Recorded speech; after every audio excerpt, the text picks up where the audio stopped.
going to call to order the April 3rd Single Family Design Board to order. Is there anyone in the audience wishing to address the board on an item not on today's agenda?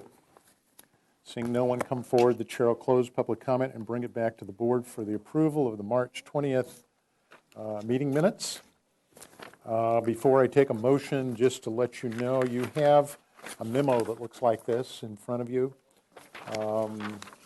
The support staff, where's your stuff? It's sitting over there. Is that it? The support staff indicated there was some rewording on the item number 2, 430 Conejo Road. That's on the back of that memo.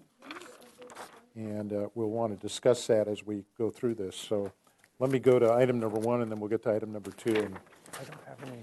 Go over that. I don't have any agendas. I don't have copies of any of them. So, any changes or comments to item number 1, 1625 Overlook Lane? Can you hang on one second Sure. while I locate? It's in the bottom of it. So you're looking for March 20th agenda. March 20th, okay. Got it? Okay. Yep. All right, so item number 1, 1625 Overlook Lane. Does anybody have comments or questions? Okay, item number 2 is 430 Conejo Road, and staff has submitted some corrections, and I'll go through those if you can't find your. First of all, Chris Wells was not the architect. He was not present. Brent Haas, H-A-A-S, was the owner. He was present. So that's a correction. On the motion, following item number 1, item number 2 on the motion where it says restudy the proposed deck on the north elevation, that's been crossed out, and a new item 3 has been inserted that I think is better wording. Basically, the new item 3 reads, restudy the deck post on the north elevation. Remember there was like 4 or 5 as I recall. Consider thickening the deck post and reduce the number of posts to 2 or 3. So that's the correction. Okay. And then we had item number 3, 3627 Campanile Drive.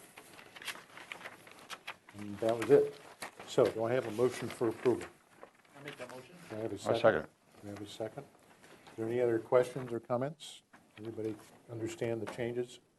So the motion is with the corrections? Yes. Okay.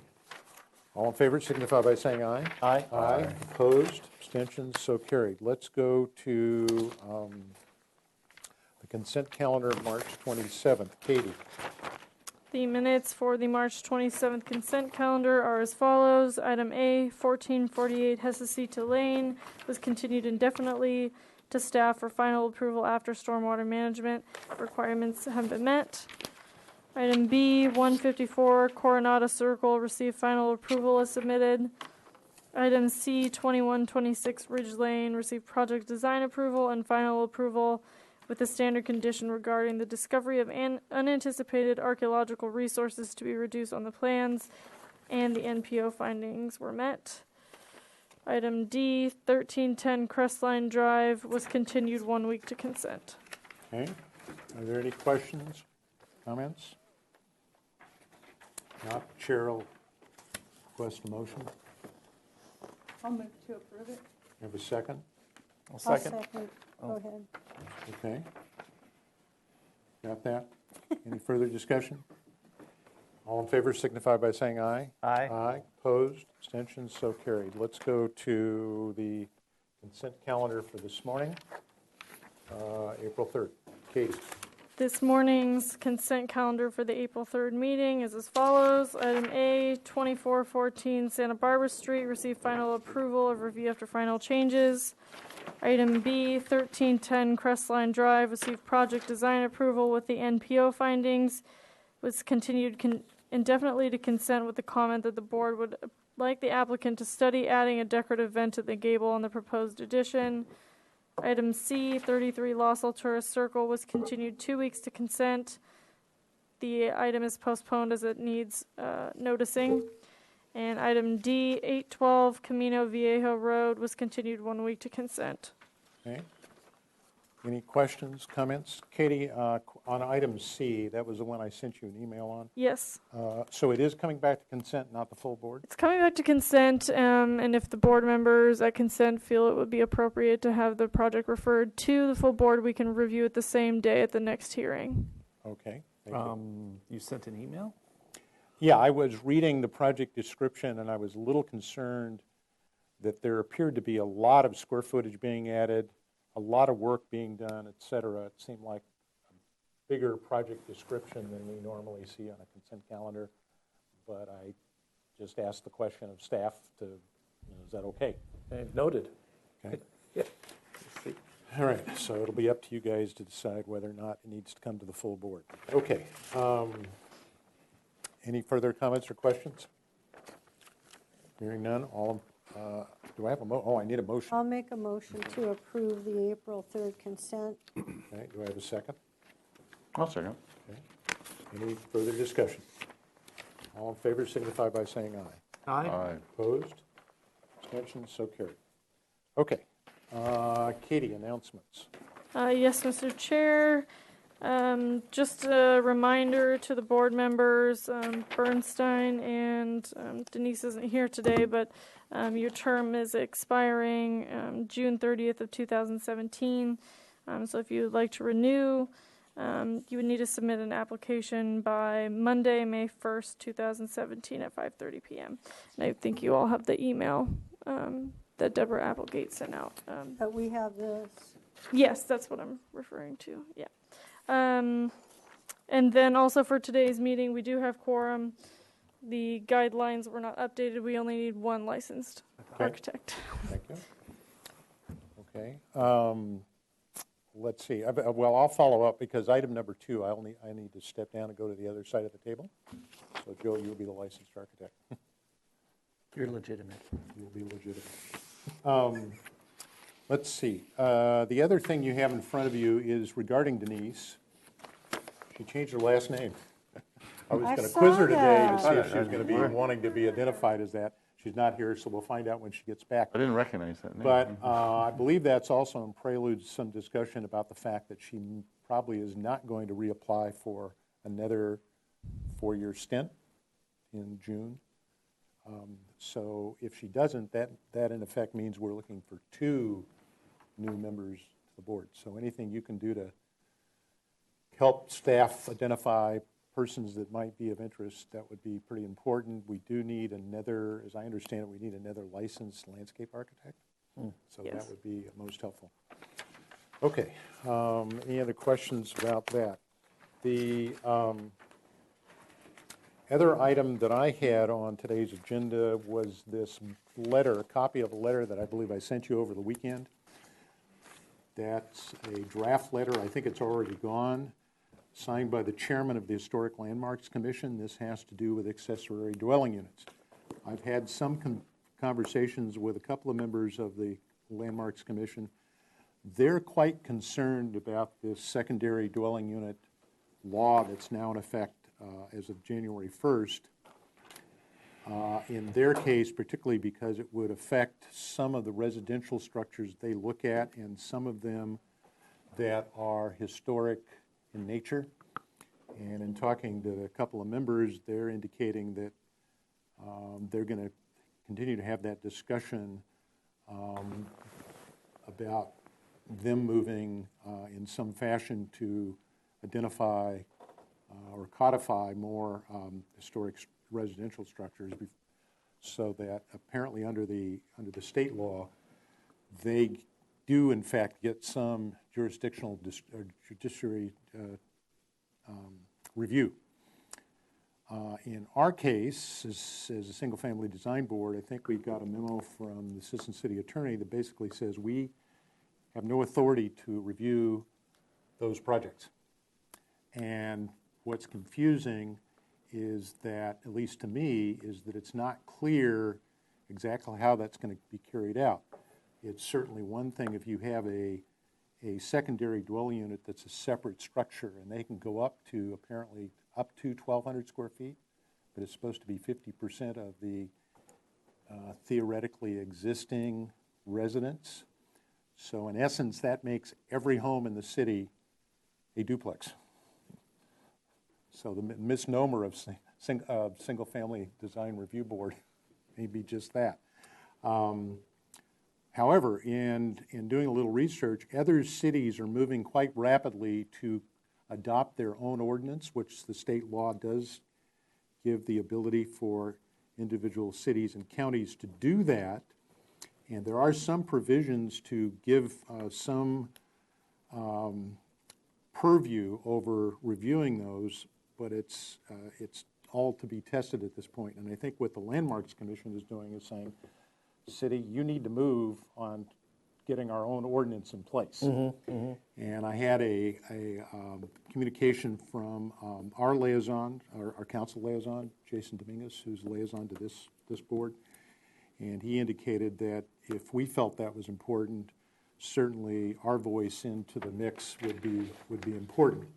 One of the concerns that's been voiced to me by a member of the public is, do we allow secondary dwelling units in high fire areas, i.e. the Riviera and some of the other spaces? Because that adds square footage, that adds additional traffic, et cetera. So, could that be a place of exemption from discretionary review, which is what we're considered as discretionary review? So that was one of many comments I've heard from various folks in the community. The other thing that I see is that some very bright folks are going to learn how to game the system. As you can imagine, it now throws a monkey wrench into our FAR review. In other words, our guidelines say 85%. But if we get a project that comes in and meets 85%, but then voila, there's another 1,200 square feet that we can't review, it has to be a secondary dwelling unit, so it has to include a kitchen, but that doesn't say someone could add 1,200 square feet to their 85% FAR approved project, get it built, abandon the kitchen, not use the kitchen, and they now have a much bigger facility, residence. So that's why I kind of brought it to your attention. And I don't know if you feel strong enough that we should write a letter kind of outlining our concern as a board to City Council that they move on putting an ordinance together that'll obviously go through that whole process and be reviewed and so forth and so on. Yeah. Yeah, I think we should. I think Yeah, it's an absolutely. important issue. Sticky. And also, does it pertain to as-built or already built, Yes. second detached or attached, It- 1,200, In theory, it could make all of those legal right? that are theoretically illegal at the moment, or at least were up until December 31st of last year. So it would- Although the city's still enforcing that kind of thing. Well, they are and they aren't. And see, Yeah, that's not what's clear to us. So I think, in my view, if we get the city to move on adopting at least starting on the road to a new ordinance, some of those issues should get ferreted out. Well, you it goes mentioned through that process. Pasadena as maybe Pasadena- we could do what they did. Pasadena, what they did is they became aware of this, and in talking to Councilman Dominguez, he was aware of this coming down in the fall of last year. So Pasadena apparently did become aware of that. Their council actually passed a resolution in December directing staff to immediately begin the process to adopt a new ordinance for their city. That didn't occur here, I suspect, because we're so involved in this new NZO process that staff probably got stretched and it didn't get a lot of attention. But I think by the nature of this letter from Historic Landmarks Commission, and if certainly we want to write a letter, that kind of puts the notice to the council that the policy needs to be at least discussed. So I'm getting nods. Yes. So should I draft a letter? Yes. Would you? Okay, I'll draft a letter and I'll copy all you and staff, and you can give me your input, and then I'll Yes. fire it off to the city. Great, They thank you. apparently have a combined city planning commission study session. Katie, is that next week? I'm not sure. I'd have to This double check. Thursday? Just I'm hearing this week. Okay, I'll do it as quickly as I can, get it out to you, and we'll get it on to council. Okay. Anything else? Right, no other announcements? Then let's move on to our item number 11213 Harbor Hills Drive. This is revised project design approval is requested. The project must comply with the staff hearing officer resolution number 034-11. Project requires an environmental finding for a CEQA guideline section 15183 exemption. Project is consistent with the general plan, and was last reviewed July 13th, 2015. Welcome. If you could introduce yourself, please. Douglas Beard, architect. Rob Fowler, landscape architect. Welcome. Jarrett Gorin, land use planner. And we have an entirely new project team on this project now. DesignArc did all of the original work on it, but it's been transferred over to Doug Beard and Rob. And then you still have me as the planner. And we also have a new owner, Mark Mesa and his wife. And so we're at the point where somebody's actually purchased this and is going to build out this project. And in the course of design development and refinements, we made a couple of changes, which Doug will walk you through. But what you'll see is basically the footprint of the house is identical to before. The architecture is pretty much identical. There's changes to the landscaping being a lot more developed than the last time you saw this. And then we've decided to add a pool. And I'll talk about the pool really quick, not so much in detail as to what the methodology was for how we picked the place for it and everything, because that's something that we probably didn't talk about at any previous hearings on this project. But back when this was going through staff hearing officer review and environmental review, we had established a building envelope portion of, we have over an acre of a project site, but we established a methodology for the building envelope to keep the slope on which development was going to occur to 35% or less, basically, and avoid the steepest slopes on this property. So that's how that project was originally developed. And when the new owners wanted to add a swimming pool, I told them that that was a pretty critical criteria for us to stick with. So what we did was identify the entire area of the site where we could maintain that percentage slope or less in our building envelope, and then we used that to cite the swimming pool that's proposed now. So that's really the biggest change you're going to see to this project from the last time you reviewed it, is the addition of this pool, and then just a much more advanced landscape plan, and then some really subtle changes that I'll let these guys take you through. So do I want to say the minutes, or are they out of date? Let's hold on that. Okay. Let's let them present and see if there's anything on that list that is now still on here. Mr. Chair, if you want, you could reread the revised project description to the record, or Brian. Is that here? Yes, this is the Okay, great. revised project All right, description. so I probably need to read that into the record anyway. So this is the revised project description. Proposal is to construct a new 4,802 square foot, two-story, single-family residence with an attached 729 square foot, three-car garage, driveway, 13-foot by 32-foot pool, spa, patios, and retaining walls. Other site improvements include a new trellis, fire pit, barbecue, and landscape and hardscape improvements. Proposed project will be constructed on a 1.9 acre vacant lot created from the merger of 6 Rogers Tracks parcels. Approximately 1,259 cubic yards of grading is proposed, of which 579 cubic yards will occur on outside of the building footprint, and 680 cubic yards will occur within the building footprint. Proposed total of 5,531 square feet on a 1.09 acre lot located in the Hillside Design District is 110% of the maximum Florida lot area ratio. The project received staff hearing officer review for zoning modification requested. So I have a quick question in that. Yes. You've put together 6 different lots. Is that? Yeah, these lots are all they were all substandard lots created through the Rogers Track subdivision up on the Mesa. So like that entire Vista del Oceano project did a similar thing. So our project does sort of the same thing. You can see these lots here Oh, on they're the, tiny. and you can see it right here. So these were all created not in accordance with the Subdivision Map Act back in like 1926 or something like that. So our project is merging these 6 lots, that one, and these 4, into what will then be a conforming lot as to size and slope density and everything else. And that merger is, it's over at the county surveyors right now for final approval. We're expecting to get that done within the next 30 days. So I guess my question is to clarification that 95 or whatever, 100 FAR 110%. is based on putting all these lots together? It's based on the 1.09 acre area of that lot on which this house is going to occur.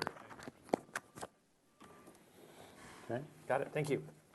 And just to clarify, that hasn't changed from the last time. It's exactly the same configuration. Okay, thank you. Okay, if you'll go ahead and share with us what you've done. So these are mostly all the civil drawings, which were done kind of precursor to my stepping into the project. What I and Robert Fowler coordinated was the addition of the pool area in particular. Let me go to the site plan here.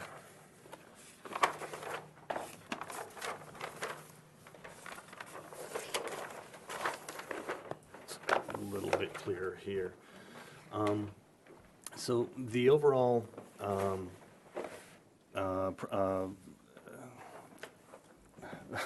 building footprint is basically the same as previously approved. The areas that were included or added is this pool area and some of this lower deck area. Essentially what happened before was that this deck area extended farther on out here. We had a lawn area with a fire pit that was previously approved. The new owners wanted that to see how we could incorporate a pool area. So we looked at that. The previous building envelope or development area had a 35% slope rate ratio. Now, with this addition of this additional square footage, we're still at 35.15 of the slope area is what's the developable. And that's basically, this is almost the flattest part of the property that's here. So that's why we looked into expanding this area to incorporate that part of the project that the new owners wanted. What I did for the floor plan here, this is the lower level and the upper level together, but what I wanted to show you in particular was this was a previously approved floor plan, and this is the new floor plan here. And I wanted to kind of go through some of the subtle changes that occurred between this phase and this phase. Essentially, when I started looking at all this, the upper floor area and entry level really didn't change very dramatically at all. What we just did is we changed the pantry and entry from the garage area just to kind of create a bigger and better pantry for the new owners. The deck areas are all the same. The configurations of all the rooms are basically all the same. This was an elevator tower. We're not going to install the elevator, but we're going to prepare and make sure that we can install an elevator at some later date. But you see the master bedroom, everything as far as the configuration is basically the same. Now, what those little edges are relate to what happened downstairs. And the previous design had this very odd configuration of a masonry wall, which is this is all retaining wall on the back side here. I wanted to simplify that and try to keep as straight as line as I could possibly could for waterproofing and ease of construction overall.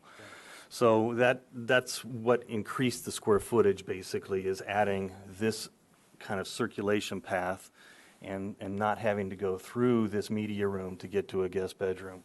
So I added this hallway back here to get to this guest bedroom back here. The other thing that I did is they requested maybe a larger loggia area outside, and that was a little bit more protected from the weather. So basically I took this line and I pushed it out about 3 feet and created flat roofed area, not flat roofed area, a sloping roofed area that kind of covered it. They had columns here previously, which wasn't very well protected. This is all very intense south exposure, so they wanted a little bit more sun protection from that side. So I created this, pulled this out 3 feet and created the overhang in order to protect them a little bit better from the sun, and so they could sit out here and enjoy the view. One of the other things that also, this patio line here, this fall was more than 30 inches, so they didn't show a railing or a taller wall for guardrail protection here. I wanted to try to keep that wall as low as possible so you could see over it. So what happened was that I created a seat wall here, and then we added a secondary wall down below with a planter area in front of all of that, so that I could just do a low, like 18-inch tall seat wall, so you could see over all of this stuff. We could just do low plantings in front of all this. So that was the extra little banding that we added for retaining wall out here, and that kind of created our usable space for the upper terrace area. Then we circulate into the fire pit and lower terrace area, and then access to the pool from the lower terrace here. But so really, as far as the configuration, again, it hasn't changed much, just some minor interior changes. I've added a bathroom off this media room into this one location underneath the stair. Bedrooms are all the same. This bathroom is all the same. This whole area back here we had the master bedroom up above that. It was all going to be retaining wall anyway for that area, so what I tried to do is I tried to take that space and just take that down to this lower level so they could utilize that for mechanical reasons, storage reasons, because there's not much storage in this And house. that got included in the FAR. And that got included in the FAR, exactly. So that's where the increase in square footage between the two projects occurs. Speaking of the FAR, is this area included in it? No, that's No. That is outdoors. Right, but it's And got that is not walls and a included. roof on 3 sides. Mm-hmm. Yeah, it changed by 3 feet. Yeah, I pushed it out 3 feet farther. Also, as far as the exterior elevations, this was a 2-story element right here, this whole face. And what I wanted to do, and what also occurs, is when I pulled this out that 3 feet, it kind of gave that a little bit of the fenestration a little bit more of a stepped effect, so that you didn't get that 2-story effect from right up next to the building. Otherwise, as far as the exterior goes, most everything are the window openings, most of the fenestration, the details, the finishes are all going to be basically the same as what was previously approved. We have a kind of an off-white color for the stucco, Santa Barbara sandstone for the base of the material for the house. We have kind of a 3-tile blend, red tile roof for the roof area. Flagstone is going to be the primary hardscape material, and then from the front side, it's basically identical.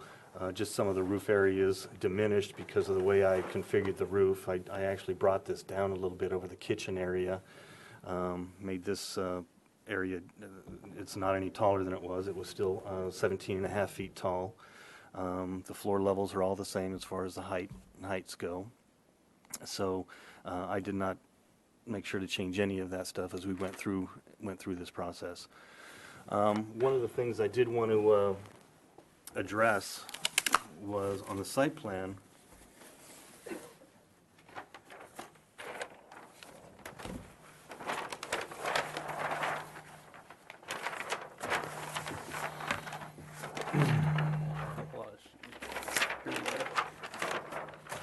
And I modified the site plan a little bit, and I will put this into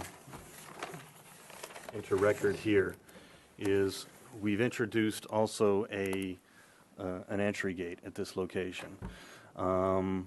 this is access that has to be graded, this whole hillside has to be graded to get this garage or driveway down to the property.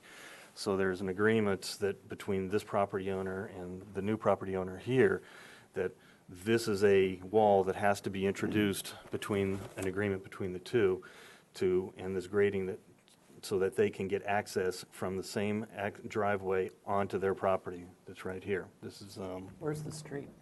the street is right here. There. And there's going to be. Real quick, let me just add, that wall was part of the previous proposal as well. We haven't, Yes. that's not a change. That's not a change. It's basically, I just did a little reconfiguration of it to include, put a little landscape area in front, so I pulled it back off the, it was basically right here, and it just followed the driveway before. I just thought it would be nicer to pull it back off the street a little bit, which all this is going to have some public improvement. There's going to be a new sidewalk across here. There's fire hydrants, and there's a new drainage system that has to happen. Is that a dead end? This is the dead end of a street, yes. So there is some end street improvement that has to happen to kind of involve all of this.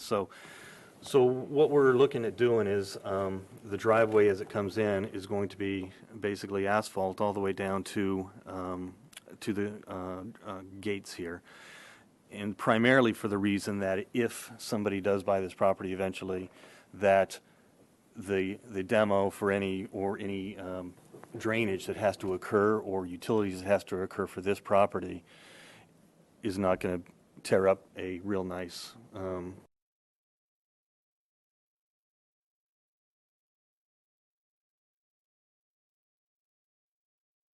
way up here. But until this property is developed, we don't really want to take it all the way up to that point. So that's where that whole thought process comes. This is the design we've come up for the main gate here, and then there's also a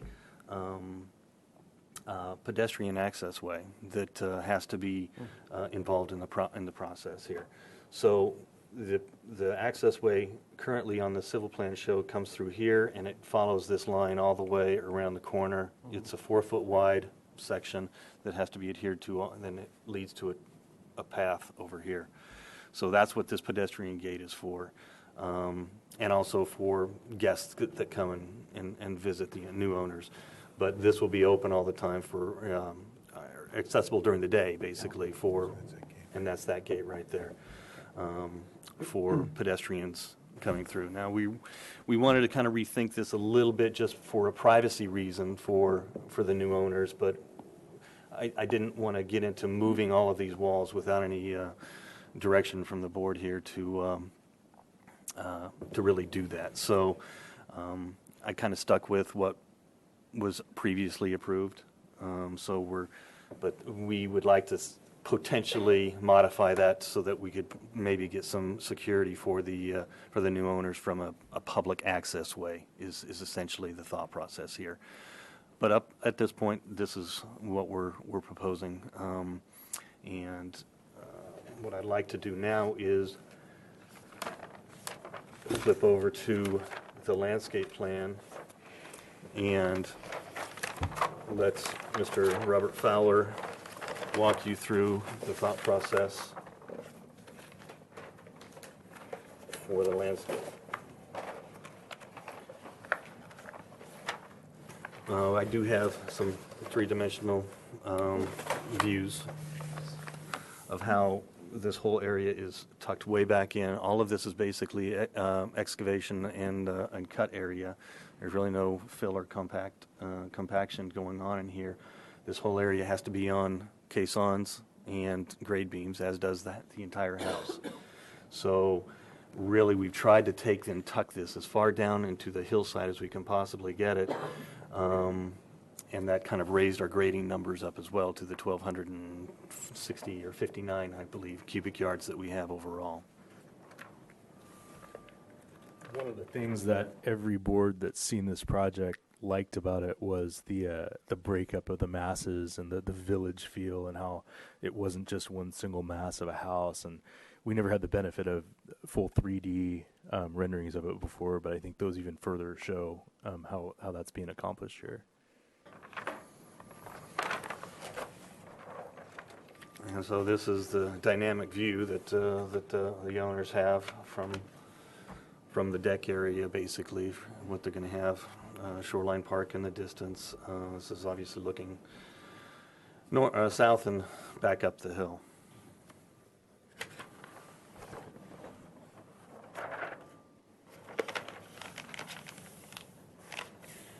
And so at this point, I'll turn it over to Mr. Fowler.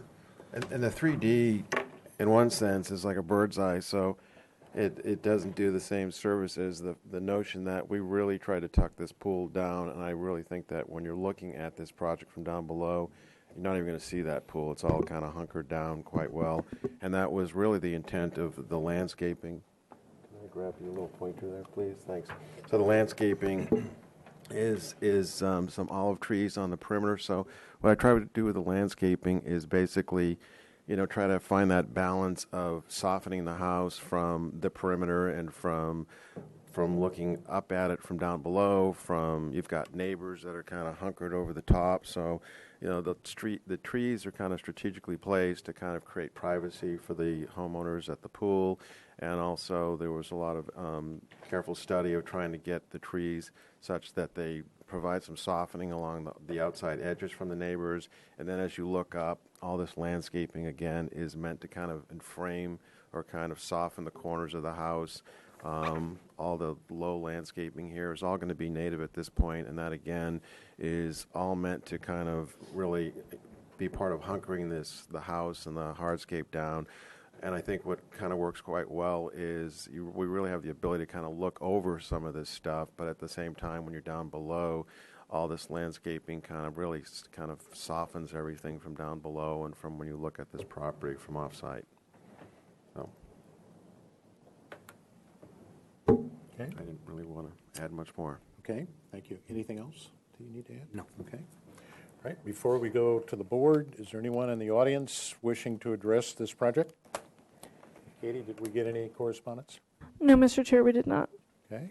Chair will then close public comment and bring it back to the board for questions. I have no questions, Mr. Chair. Questions?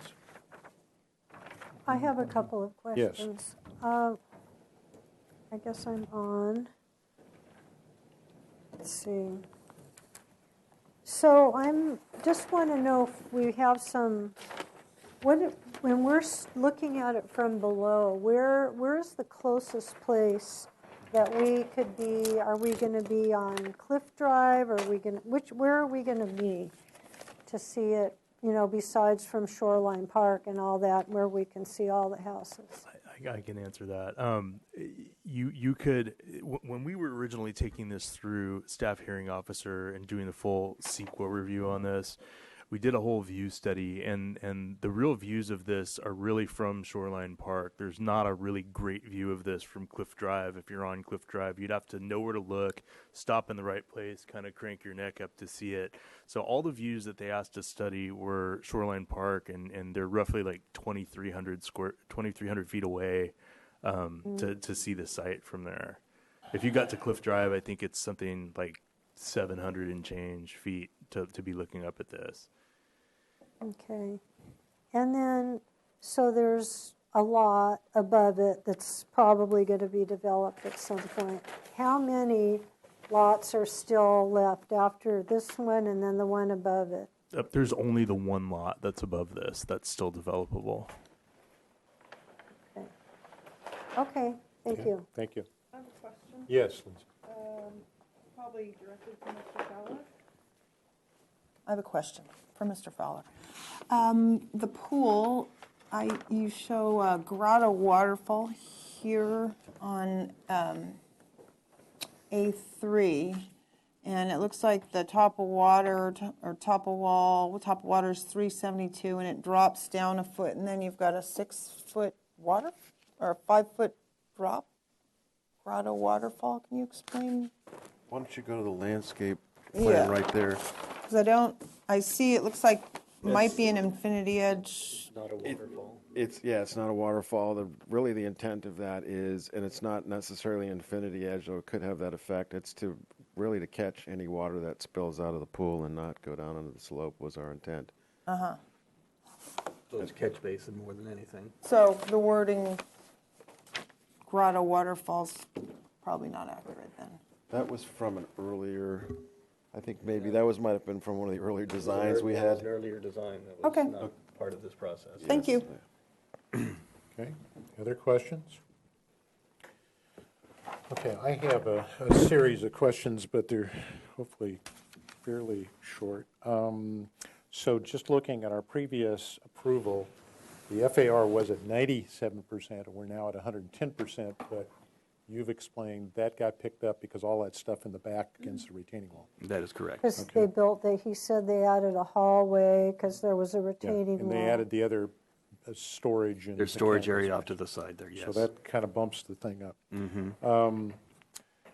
Let's see. There's on your elevation, well, let's stay here. Let me go to this question first. So using this photograph, vaguely, how far, I'm trying to look at the relationship of the pool with that house. Where is the pool sit with the relationship to that house? Do we know? Is that the Quinet's house right there? Yeah, that is That's the one right next there. door, correct? Essentially, the pool would be down in Oh, this. it's here, okay. Down in this zone, right down in Okay, here. so This it's is, this below is where, this. yes, this is where it kind of flattens out, and there's And then where is the road coming in? Right in there? the road is way up here. Up here, okay. Yeah. So the in pool right is up here. kind of in this That area? little flat zone that's Okay, right kind there, of yeah. below this thing. Okay. That is correct. So in theory, one standing up here could look down into here, but given where you're doing landscaping. But landscaping, that's why we put some of That's this. this. That's what this is So- for, because this right here is where the, that deck area is. That's You see, that- That's looking this down. round That's- piece right That's there. exactly Okay. what that is. I have a quick question. Does the neighbor, that neighbor reviewed the landscape plan and said it? Or just curious? Have they seen this landscape plan? We had a previous owner, the Clinet, but they've since sold it, and I don't think the new person has seen this actual So plan. whoever's living there now hasn't seen it, okay. Right. And then, have you all determined, are you a tier 3 stormwater? Yes, we are, and we have the full Tier 3 calculations on this Okay. as well. And so that includes the idea that you're going to make the bulk of that driveway permeable, except for the front end that's asphalt, correct? That's right. That's correct. And then, let's go back to the site plan. I want to talk about I want to make sure I understand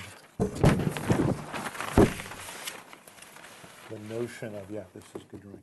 So, did you say this is a public walking easement? Is it an easement, or what is it? It is a public pedestrian easement, yes, And it's 4 feet. and it's 4 feet wide. So is that from here to here? Is that what we're talking about? Essentially, yes, that is exactly That what we're talking wall about. from here to here. And so that allows your gate To come come, through here. yes. So, and now you were indicating that there might be some discussion about creating a way to make this a little bit more secure to here if somebody's walking through here, because right now, the way this is drawn. they're basically- You're on their driveway. You're in the driveway. So, but my understanding was that this retaining wall is already in agreement with this owner? Yes, that would be in agreement with this owner. And obviously, if we made any adjustments to that, we'd still have to agree that potentially this would move, let's say another 2 feet Okay. this way, so that we could get some sort of a barrier or planting barrier between the two pathways in the driveway. So in essence, if the board chose today to give this project design approval, then this kind of change, which at least in my view is significant, would come back as a separate project, and I'm looking to Katie. In other words, if they wanted to change or do something with this retaining wall and move it and do some other things, that becomes a new project, correct? Outside of this project? If the project came back and it got final approval and then they decided to change that element, it would. So it's the final approval. Right. But if we give it project design approval. You can still ask for them to restudy a portion of the project. Okay, or they could come back and then we'd get another project design If it's a approval? significant enough change that you feel it would require a revised PDA, then yes, you could grant another project Right. design approval. And then all the grading, I didn't get an indicator. Are we having any soil leaving the site, or we're just moving more soil around? We're having a lot of soil exported. I would have to say probably most of the soil is being exported off Okay, the property. and that was, I'm looking at 1,259 cubic yards? Yes, or 579? To clarify, so it's 1259 total, and 579 is outside the building footprint. This house originally, when we first looked at it, the grading number was something like 879 total, and it was also almost a pure export job at that point. And there was almost nothing outside the building footprint other than the sort of the patio areas there. So what you're looking at, the difference here between 1259 and like the 879, it's basically a function of the pool area. Okay, so all I'm quizzing it because at 10 to 14 cubic yards per truck, that appears to be a lot of trucks leaving the site. So is there an environmental issue, Katie, with that? I would have to talk to Allison DeBusk about this. I know there was a whole environmental review that this project went through, and she said that she didn't think any part of the project today would have an impact on that, so I could double check with her. You double check on that, please?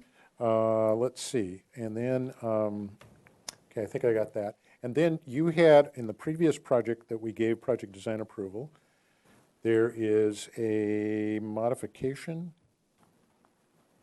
No. Yeah, there's a lot frontage modification. What, can you just go Yeah, over that so- real briefly?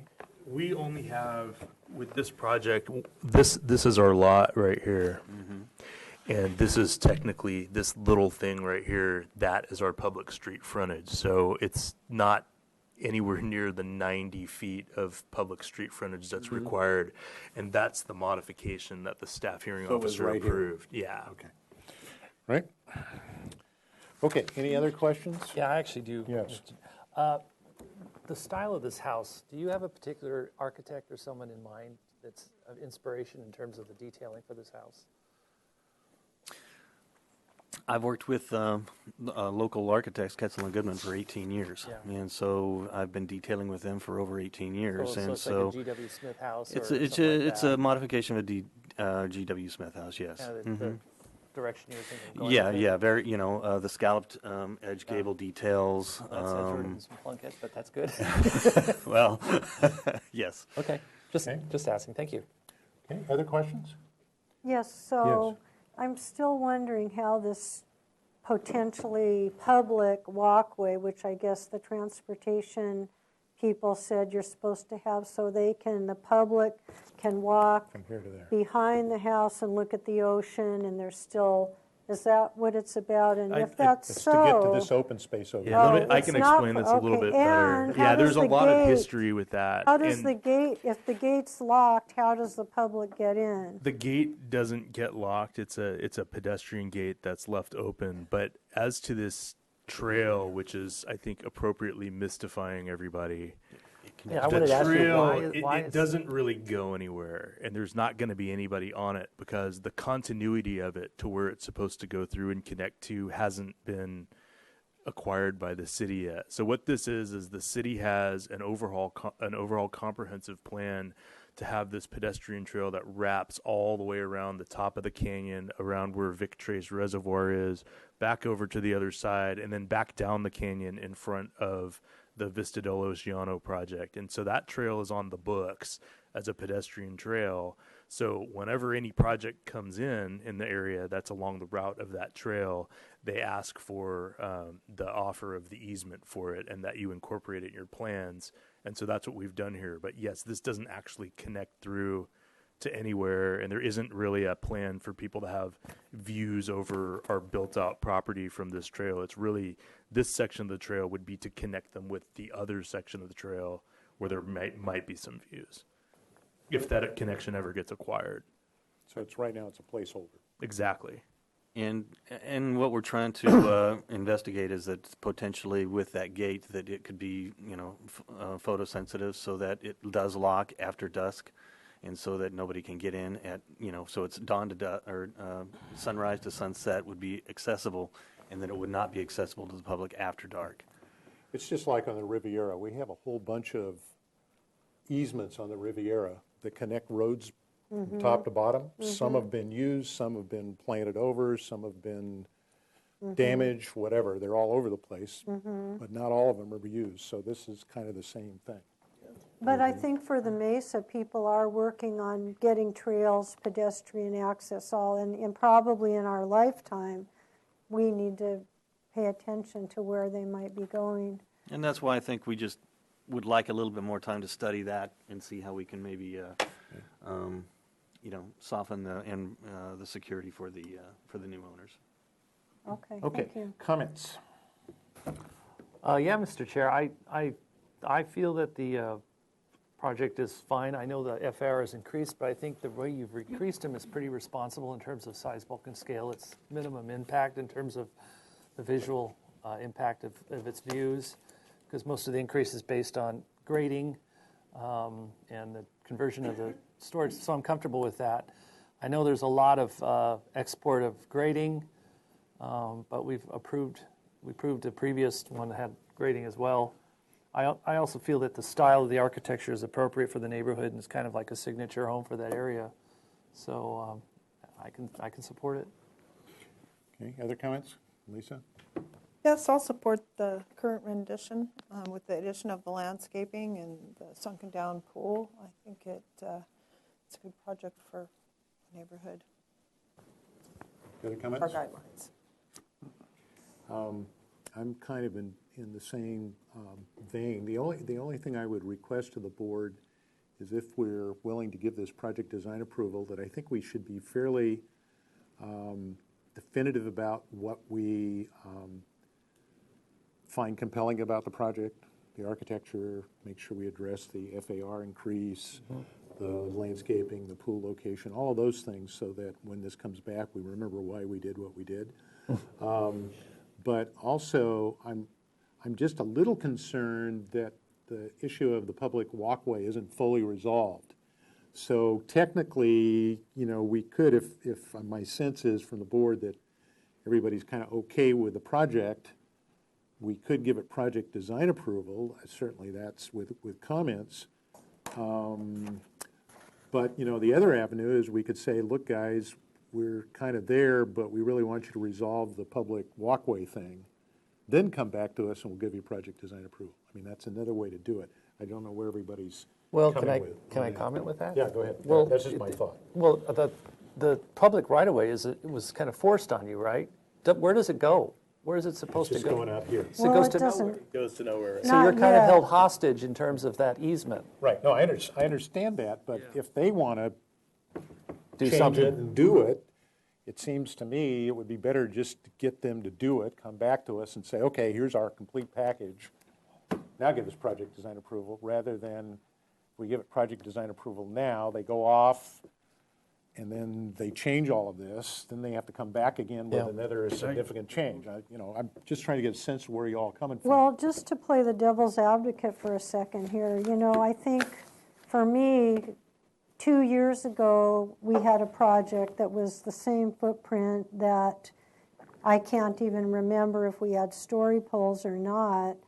But now that they're coming back and they're saying, okay, well, it's only this much bigger. I mean, I don't remember at that time if it was a one-time thing and we said the FAR is too big, but we'll go ahead and let it go, or if we said, okay, the lot's over I have an the minutes, acre. I can tell you Yeah, exactly. maybe if we could, because I don't want to feel pushed into What we said it. last time was that we gave it project design approval with the finding that the neighborhood preservation ordinance criteria have been met as stated in subsection 2269.05 of the City of Santa Barbara Municipal Code, and continued indefinitely to the full board with the following comments. The board finds the architecture is appropriate for the neighborhood, and the FAR at 97% is appropriate considering the context of the neighborhood and the sizes of the adjacent homes. The project is consistent in appearance with the character of the city, compatible with the neighborhood, has quality architecture and materials, follows good neighbor guidelines, preserves the public views. So in regards to the FAR, we basically said we recognize that it is that number and was appropriate. Okay. And So what all was the I'm- vote? All I'm bringing up Unanimous. is just, the vote was unanimous. What was it? Excuse me. Oops. Miller, James made the motion, carried 7-0. So it's just a technical issue, in my view, for the board. If we're inclined to give it project design approval today, realizing the public right-of-way walk thing might change, and then they got to come back to us. Do we make a motion, whatever? How would you guys, I'm trying to get this Yeah, so you let me, don't let have me to speak to that overstep real yourself. quick. So I think, I understand where you're getting at, Fred. I think this should hopefully help resolve this. This should help resolve this. That trail where it is, I mean, that's where it is currently approved, and that's what's on our approval from staff hearing officer, and that's where it's required to be right now. And there is. That was done by the planning commission. That was done by staff hearing officer. Okay. But there is some potential we might move that or redo something there. But I mean, I think there's, and it could happen, but as of right now, this is the fixed target. This is what's approved. This is what we're planning to go with unless we were able to do something else in the future. And if we were able to change it in the future, we'd have to come back here because it's going to change the grading and things up there if we did something like that. That's what I'm trying to get at. So we'd prefer to get a project design approval today and not worry about that issue. And then if that issue then does become a reality, Willing to come back we'll as come a back. separate project. That's what I'm trying to get at. Okay, that clears it up. Okay. All right, any other comments? So we gave it approval at this size. So you've done a lot of studying and looking at the views and the height and all of that. And so is this in line with the square footage? I know there's plenty of big houses up there. I mean, they're all like that. Do they fall into this category also? Yeah, they do. And back when we were originally taking this house through, we had a full 20 closest homes analysis. And even when it was at the 97% FAR, it wasn't the biggest house in the area. It was like third or fourth on the list, if I remember right. So it's definitely, in terms of overall size, it's definitely the same size as a lot of houses around. But in terms of bulk and scale, it may be less than some of those houses because of, how much attention we've paid to keeping the heights down and following the contours and tucking it all in. And I would just like to add that, We're on it. and I'd just like to add that additional square footage is basically all buried and underground. and it- Right, and I'm it- not questioning that. Yes, I'm yeah, just that's the going only back thing, yeah. 2 years and trying to remember the height and how it I understand. filled out, because Okay. that's really the last empty space on that whole hill. Very true. I'm also thinking, Bernie, is in terms of the style of the architecture, I think it's great because it's undulating, it's Spanish colonial, it's I think it's very appropriate for that highly viewable lot. So Okay, Okay. all right. Is someone willing to make a motion? And if I could just say, if the maker of the motion wants to give the project design approval, please read the CEQA Gotta read findings this. into the. This other language. Okay, I will move to give this project design approval with the following comments. The board feels that the increase of the FAR is appropriate in terms of the way it is being distributed in the plans, that the increase in square footage does not impact the overall size of the structure, that it is minor in terms of size, bulk, and scale. Therefore, we feel that based on that and based on the fact that the surrounding homes are rather large homes, again, this board feels that the high FAR is appropriate for this particular project. We also feel that the style is consistent with the scenic character of the city. It enhances the appearance of the neighborhood. It's compatible with the neighborhood in size, bulk, and scale, and is appropriate to the site of the neighborhood. Quality of architecture and materials have been used. You want to say anything about the appropriateness of the pool area location? The new added pool area, based on the plans and landscape plan, show minimal visual impact in terms of its surrounding neighbors and the hillside.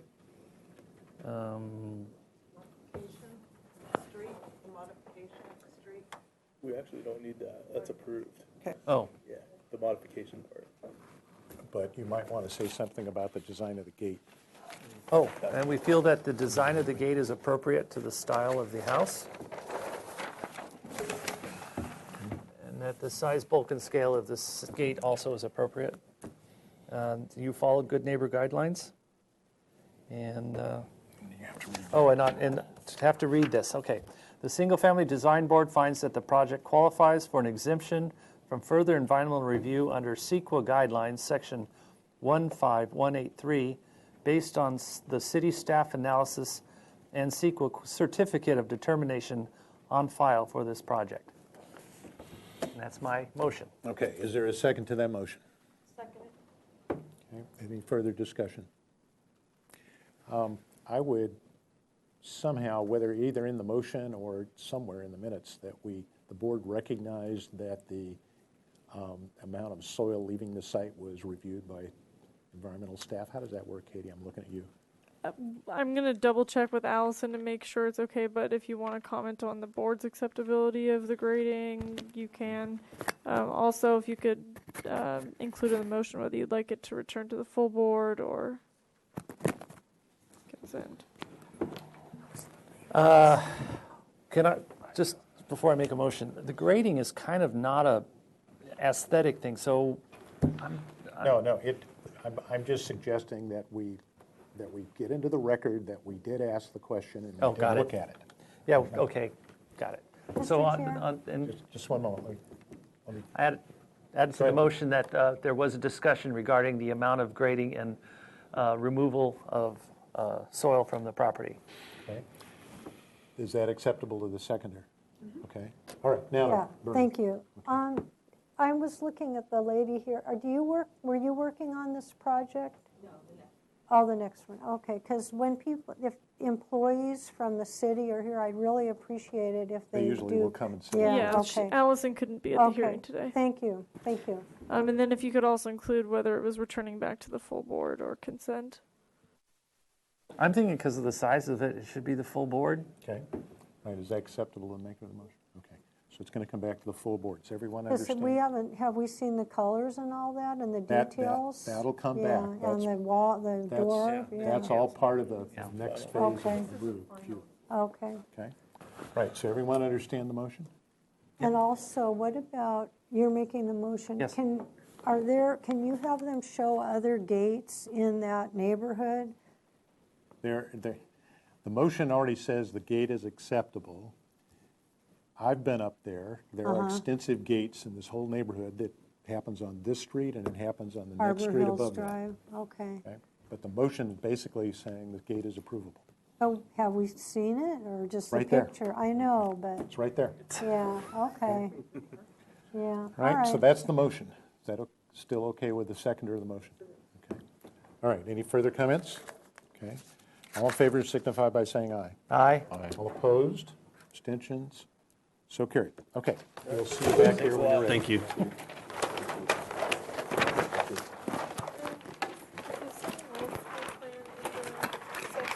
Same landscape as the site plan is different.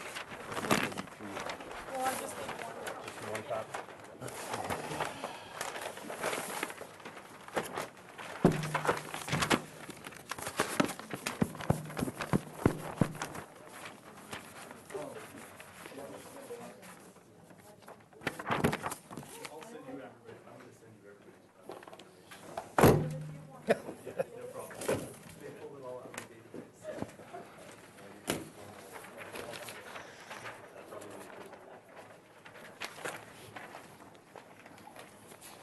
Suck it to him. The interruption. Okay.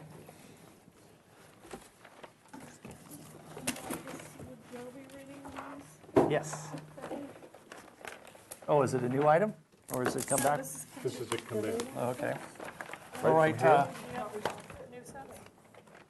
Okay, so I have something to say on the record before Mr. Sweeney presents his project. The State Fair Political Practice Act, FPPC Regulation 18702.4, Section B, Number 5, states that an official may appear before a design or architectural review committee of which he or she is a member to present, explain architectural or engineering drawings which the official has prepared for a client. Chairman Fred Sweeney is a sole practitioner and is using this exception, understanding certain limits regarding advocating on behalf of their client.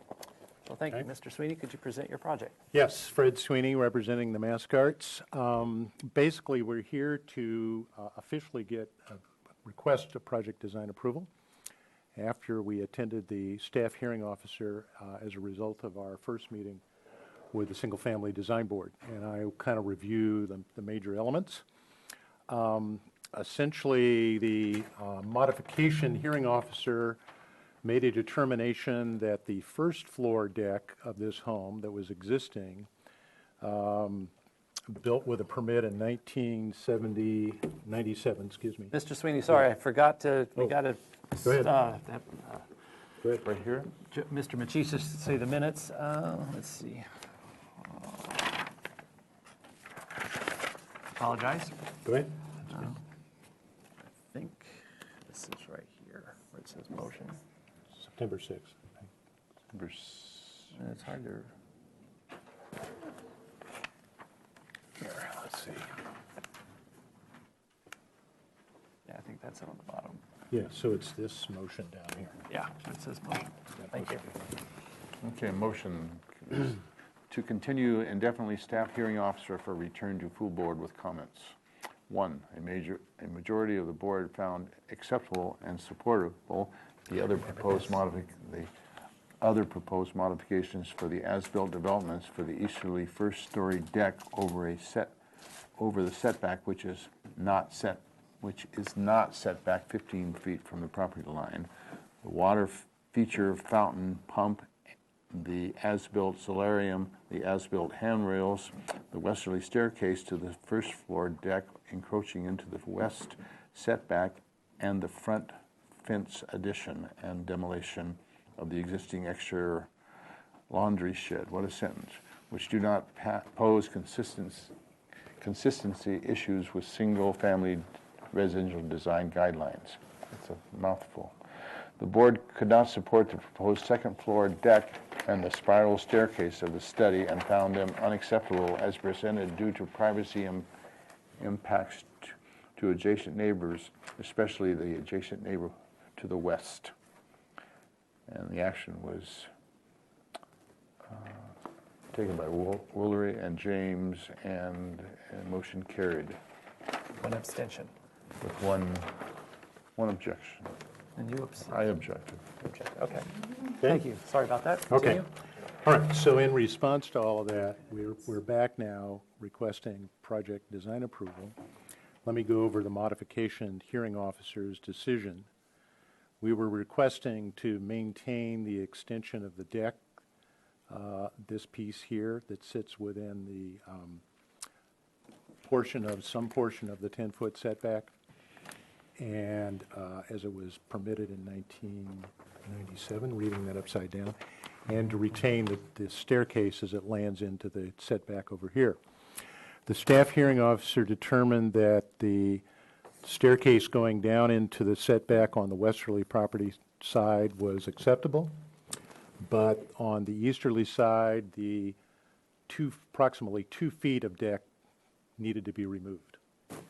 And so it was agreed that that piece would be brought up to the edge of the existing solarium, which is, and just so you all recall, the reason this project is here is it has zoning enforcement violations that need correction, and it has building department needs correction. There's nothing in this project being proposed as new, with the exception that I'll share with you in a moment. But essentially, that's how this project landed in front of the Single Family Design Board. So we're just trying to make corrections on the previous owner's projects that were built without permits, et cetera. So the one item that is an as-built solarium was this piece, and that was in the motion you made last time, that basically the board was acceptable of that. They were generally acceptable of this deck, and in fact, they were supportive of keeping, the SFDB was supporting of keeping this piece, but the staff hearing officer said no. So we're going to remove that piece and this piece here. The other piece of the project is unbeknownst to myself, unbeknownst to the city, unbeknownst to the owner, the previous owner built a piece of the porch, and I'll have photographs in a minute. There was an open porch here, and the previous owner filled it in and made a new entry with a new entry door, which can't be really seen from the street. And the only way we knew about it is the westerly property owner made a comment at the last meeting, because apparently the westerly property owner is the only person that can actually probably see this. You can't see it from the street. I'll have some photographs to show you in a moment. There was other building department requirements, including some railings up here, which are these, that were installed without permits, but they now meet the requirements, so you can't fall over the edge of the little piece of retaining wall here and here. Also, there was a laundry room, or a washer and dryer in a shed here. That shed has to be removed, and that is being removed. That's a part of this project. I think those are the big things, the big highlights. Those microphones on. So, but the one issue that we're here today that is new is you had all requested that we remove, as you recall, this second floor deck, this piece up here, and the spiral staircase. So that is all be taken out. That's all being demolished. However, the owners have a set of French doors up here at the top, and they'd like to retain those. And to retain those, it seems, without having to put a new window in there. It's doing that. I don't know which one this one's Oh, on. you know, your microphone, I think, is, I like it. No, I'm sitting over there. I turned it off, I thought. Is to retain those French doors, rather than have to replace things with a new window, we'd like to put a little balcony up here. Okay. 3 feet deep, okay? I'm 2 feet wide, okay? So it's a little bit bigger than me, Yeah. okay? That's kind of, a lot of folks would identify it as a Juliet balcony. Yep. But I've gone through and trying to find a definition of Juliet balcony. There is none that I can find. So I'm not going to call it. But It's where Juliet calls out to Romeo. yeah. So it's a small balcony, but it's a balcony. Okay. So we'd like to put a balcony back in off those French doors after this whole thing is all the staircase and the deck is all taken off. So what that looks like is here, just in front of, these are existing. This is the existing French doors, and there's 2 side light panels on the existing opening. So I pushed it just to the outside of the windows, and it sits off the wall that much. Yep. Okay. So that's really the request today. Obviously, let me see if I can get, here, yeah, here's the front door that was built without a permit. So basically what happened is the previous owner filled in from basically right there underneath this balcony, underneath that balcony out to about 2 feet out in front of the balcony, and created a new door. That's kind of down and away. Okay. We had the city review the carport. The carport is a legal non-conforming element. It has to remain a carport. The Mascarts really desired to put a garage door up here, but city transportation said that was not allowed.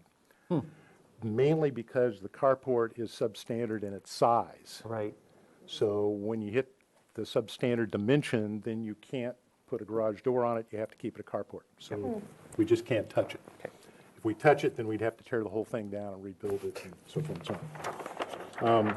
The other thing I did, there was a lot of discussion from the westerly neighbor about privacy the last time we were here with regards to the decks, and that's where you all said, okay, let's take the second floor deck down, take the spiral, take all that stuff off of there.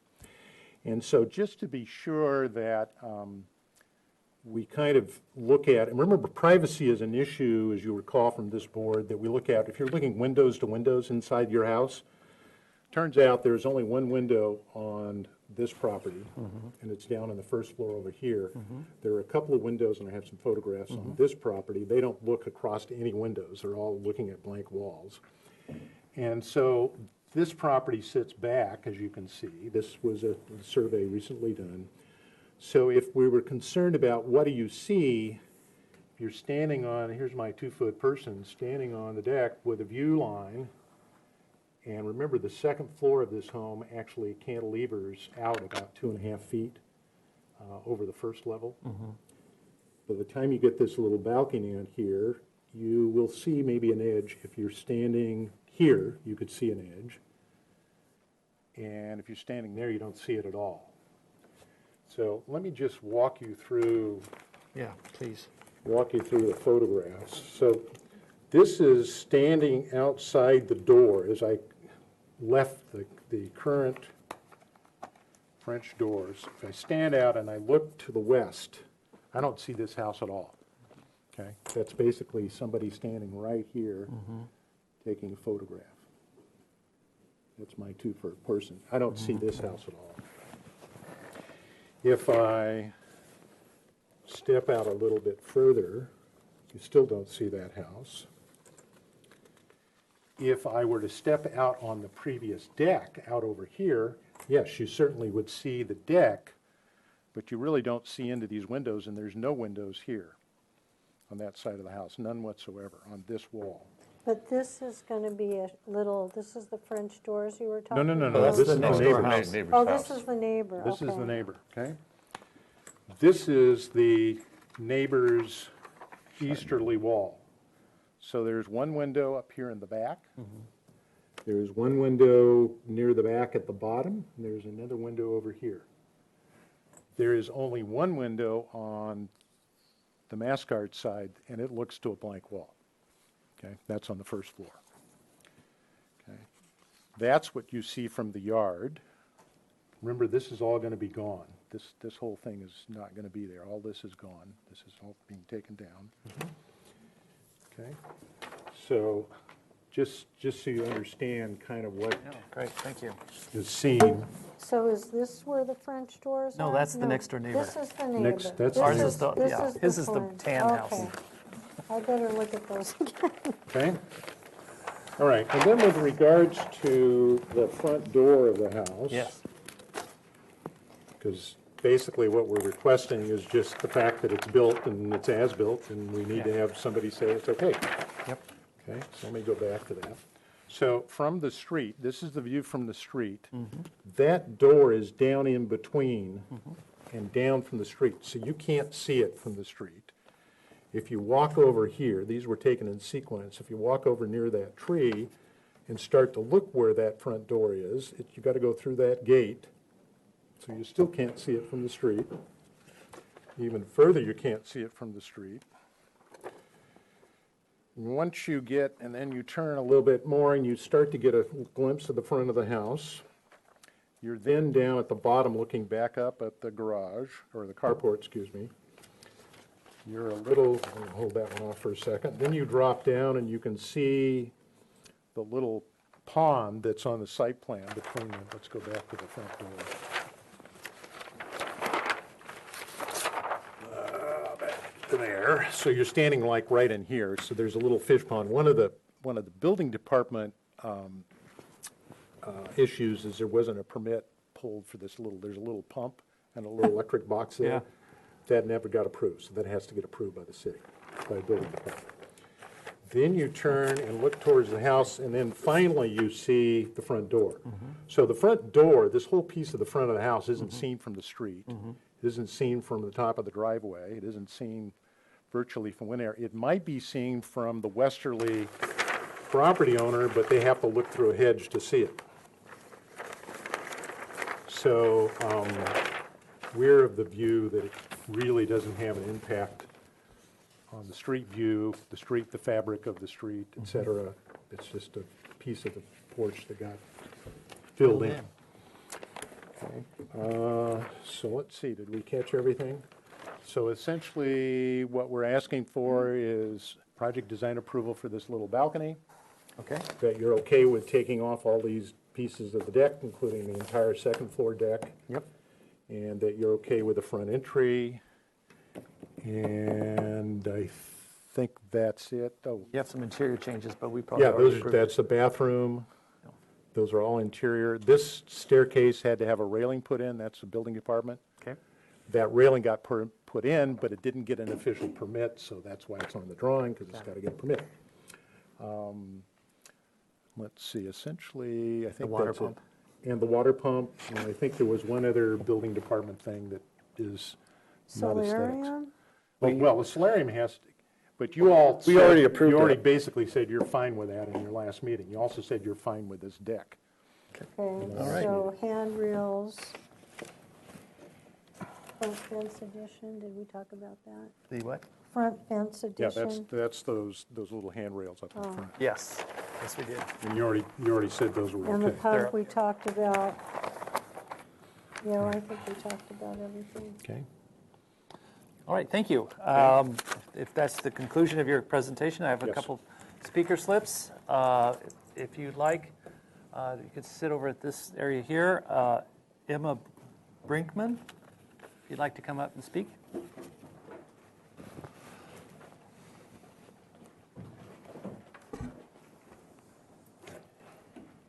Hello. Hi. Nice to see everyone again. It's been a couple months, Yeah. like 6 months or so.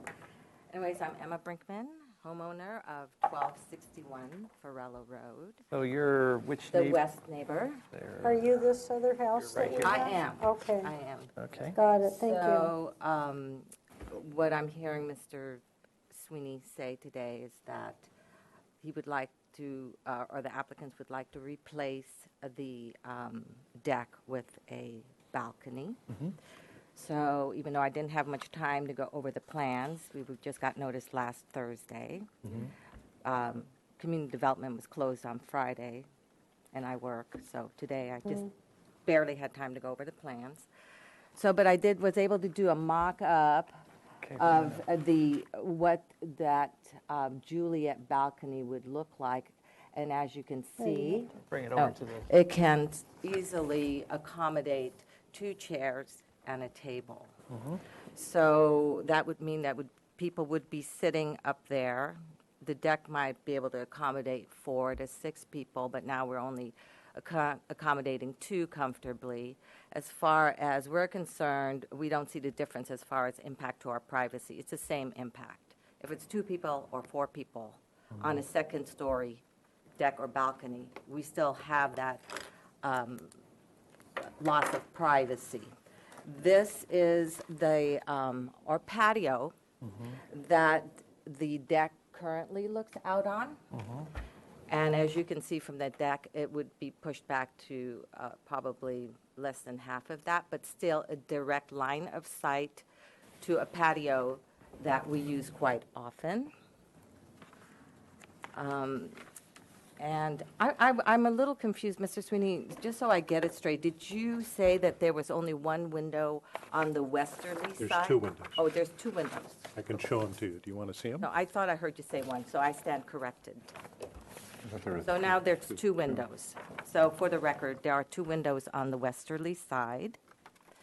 And as you can see from this picture where I took a picture of the westerly side, this is from our balcony, first floor balcony looking out to their second floor balcony. And as you can see, there's just a bit of a laser line on that building. We had to take it in low light so you could see the laser to give you an idea of the difference in elevation between our deck and the proposed Juliet balcony. And here's another photograph to illustrate that. And again, here's another photograph from a more wider portion of our yard to show Yeah. how much impact Yeah.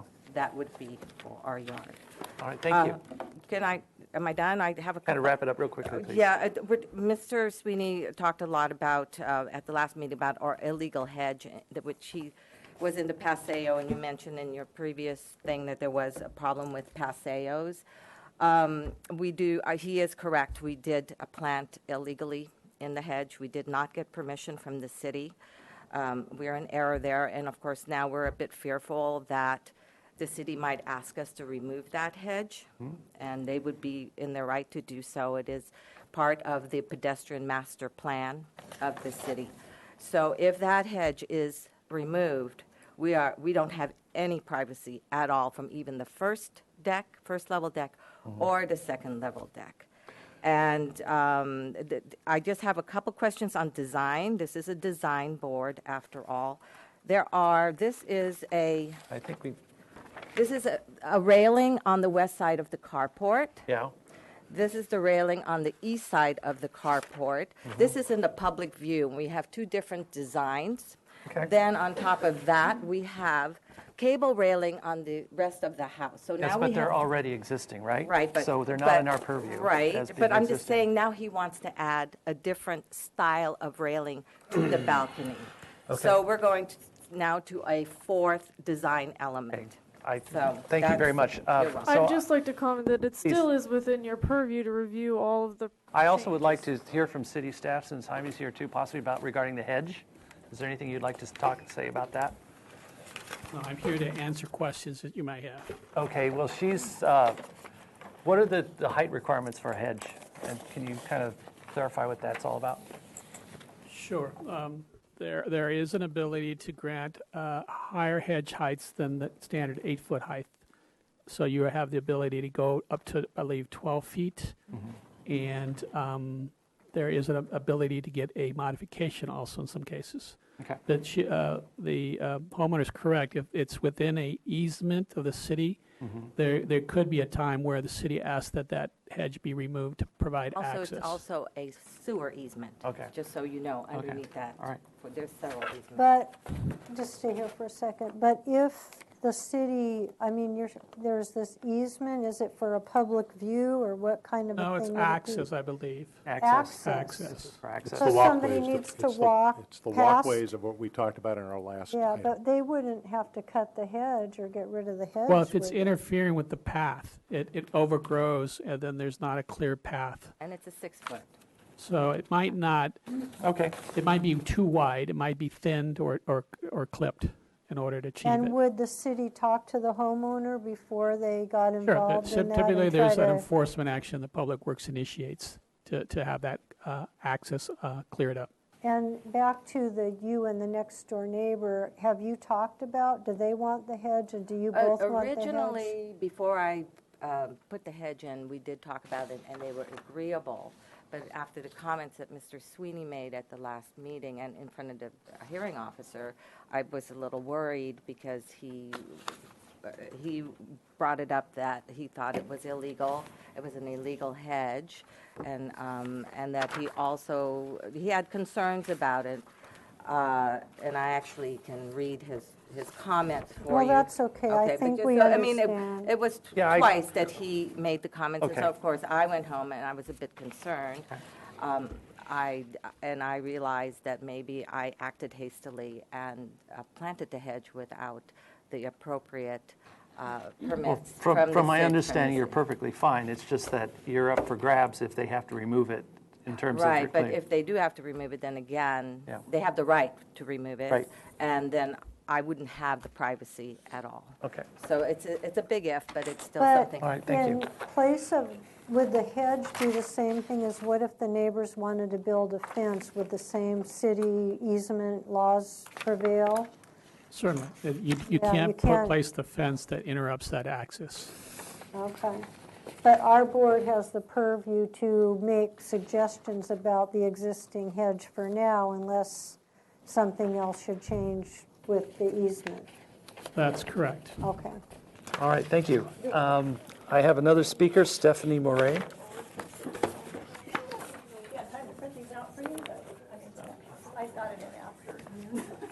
Okay.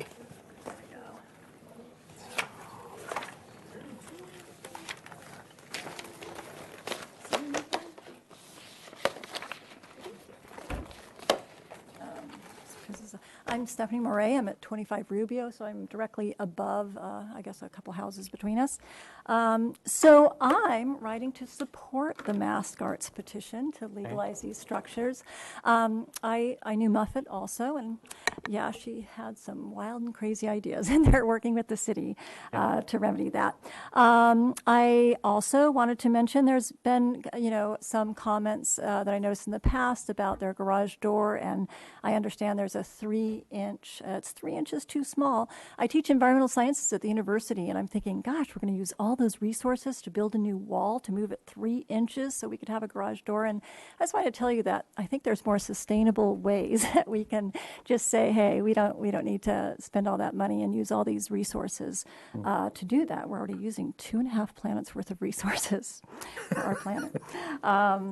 Let's see. I wanted to also mention, because they're too wonderful to say anything, but they've had some pretty serious family health issues, and so they weren't allowed to address the last appeal because they had to address these life-threatening issues. So you might want to consider giving them an extension on that. I do it with students all the time for health reasons. Also, the other thing is I'm a little perplexed as I watch this unfold and hear this, because I know 2 neighbors across the street from me on Rubio have had the same second-story decks extended 2 years ago, and the person next to me lives on the same easement. We both live on the same easement, they do. And she had an existing unpermitted deck when she bought the house in 2014, which was approved with bringing it up to code without a problem. We've had a lot of decks coming up, and including 3 currently being built right now. 2 doors up the other side of Emma, they put in a deck last year, and they just had a privacy on the second-story screen put up. And I thought, well, for goodness sakes, what's happening to where they don't have the same considerations as my other neighbors? And so I kind of wanted you to review other things in the neighborhood and maybe reconsider that. Also, because it just doesn't seem consistent. And I thought, well, why couldn't they have the same deck with a privacy screen? What was the privacy screen? It's at, what, I don't know, do you know the address, Emmy? No, I mean, just what did it look like? What material? It's kind of looks like boards. I'm not an architect. I don't think they're made out of wood, though. They're made out of something else, but it looks like wood, and it's white. And it's just, I don't know, maybe I'm really bad at height. Well, it's okay. It's some sort of a fence that you're talking about. Yeah, It's a screen. Okay, I it's a screen. understand. And at the very end, they don't have it, but and this is a big deck. It has a table and a couch and chair and coffee table. It's a nice sized deck, and they just put up, the people asked them to put up a privacy screen, the city. Okay. So I thought, well, I mean, that's so reasonable.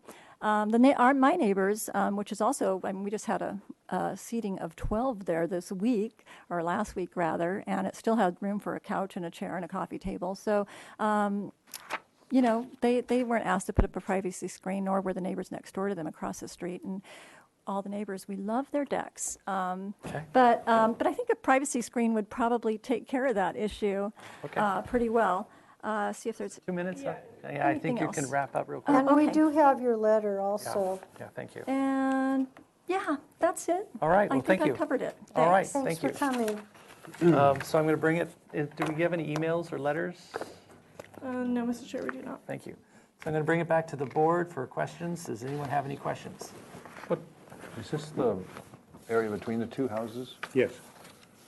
And the privacy of that, I'm trying to find that deck, and I guess that deck is, Yeah, let's go back to the survey. Let's be clear. This is a privacy issue, not between windows. This is a privacy issue in the yard. Yeah. so I figured, Okay? oh, yeah. So if you're standing on the Mascarts window, or even at their second deck, you look in to their backyard. You can see all of that backyard. So if you really want to do privacy, you'd have to put a 14-foot hedge on this side to keep anybody from this house looking into that yard or that deck, et cetera. I think that a couple of those photographs may be questionable where they're standing, because this is an accurate survey. This bottom deck, this concrete area underneath the deck is 4 feet, yeah, that picture right there. Yeah, this one right here.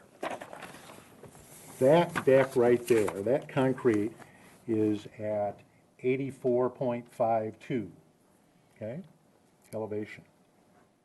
Their deck area up here is at 93.24, okay? And I'm reading these numbers upside down. The Mascart's first floor deck, which would remain in place, is at 89.9, okay? So they're actually looking down onto their deck, okay? The balcony we're talking about, this is accurate. This is not a game. The Mass Guard spent $2,000 to have this surveyed, just to make this point. Where's the balcony that's coming off? Is it right there? No, it's right here. It's right here. That whole, It's oh, just, okay. this whole balcony is coming off of there. Yeah, that's So these photographs that show the balcony that's all gone. Yeah.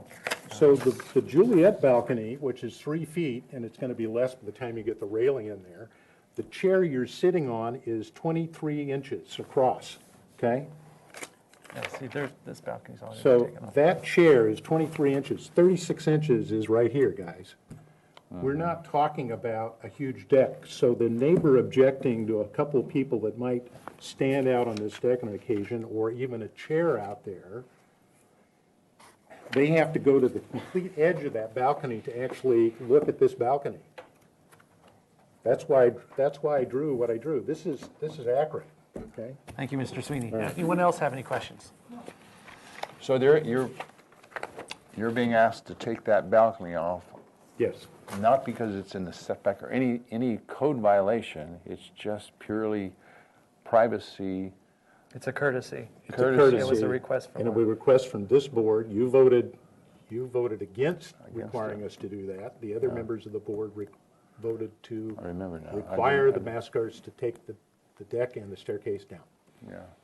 I'm still adamant that I don't think Okay. it should. Okay, all right. Just questions, you can Okay. wait till comments. All right, any more questions? Okay, I have no questions at this time, so now we'll go to comments. Does anyone have any comments?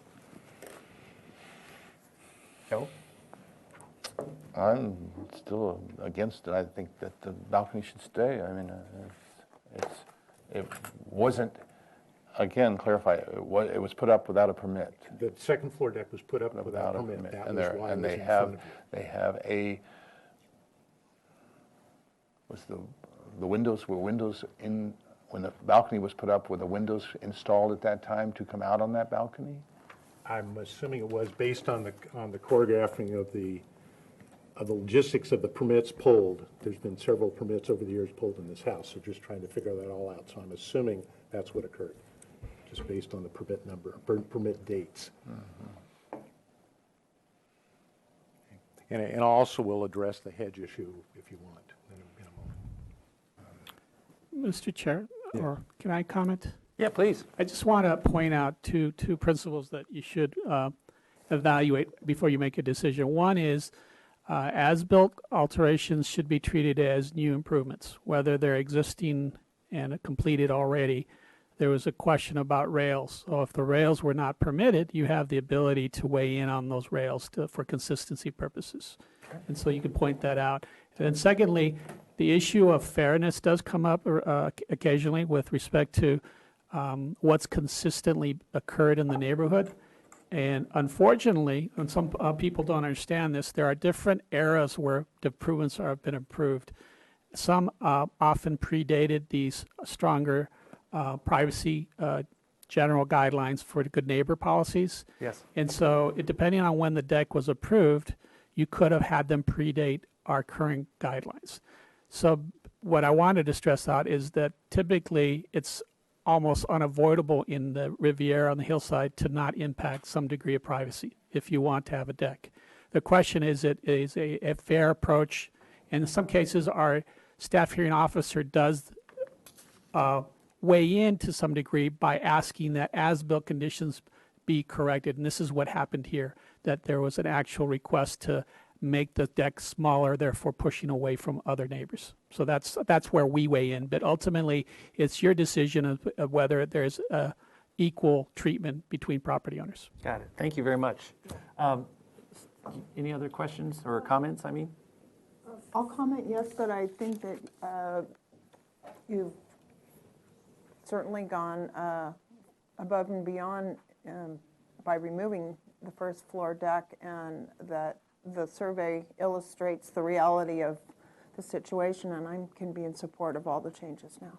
Thank you. You have any comments, Bernie?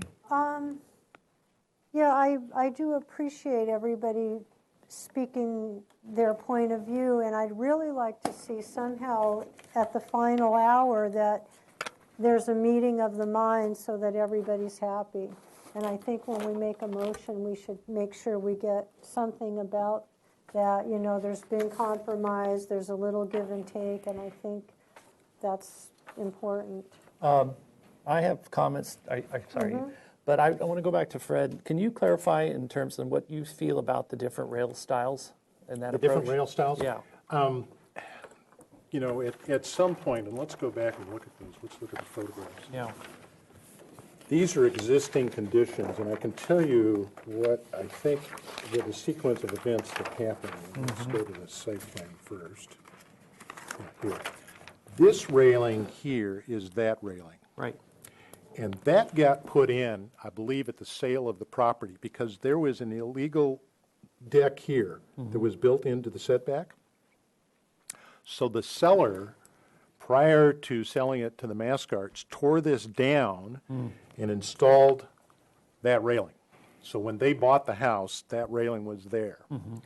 Then the building department came out because, and Bernie, this gets to the adjacent property owner, has not been conducive to neighborhood compatibility, okay? The Mascarts have tried very, very hard. That hasn't occurred. As a result of the neighbor turning in, essentially, the Mascarts to the building department came out and said, you have these little walls that are they're higher than 30 inches. You have to protect people from falling over right here. Basically, it's, what we're talking about is right there and right here. So the Mascarts, unbeknownst to them, like a lot of folks, went out and hired somebody and said, put us up a railing. And so they bought, that's what we're looking at here, this railing here, that railing here. Where is it?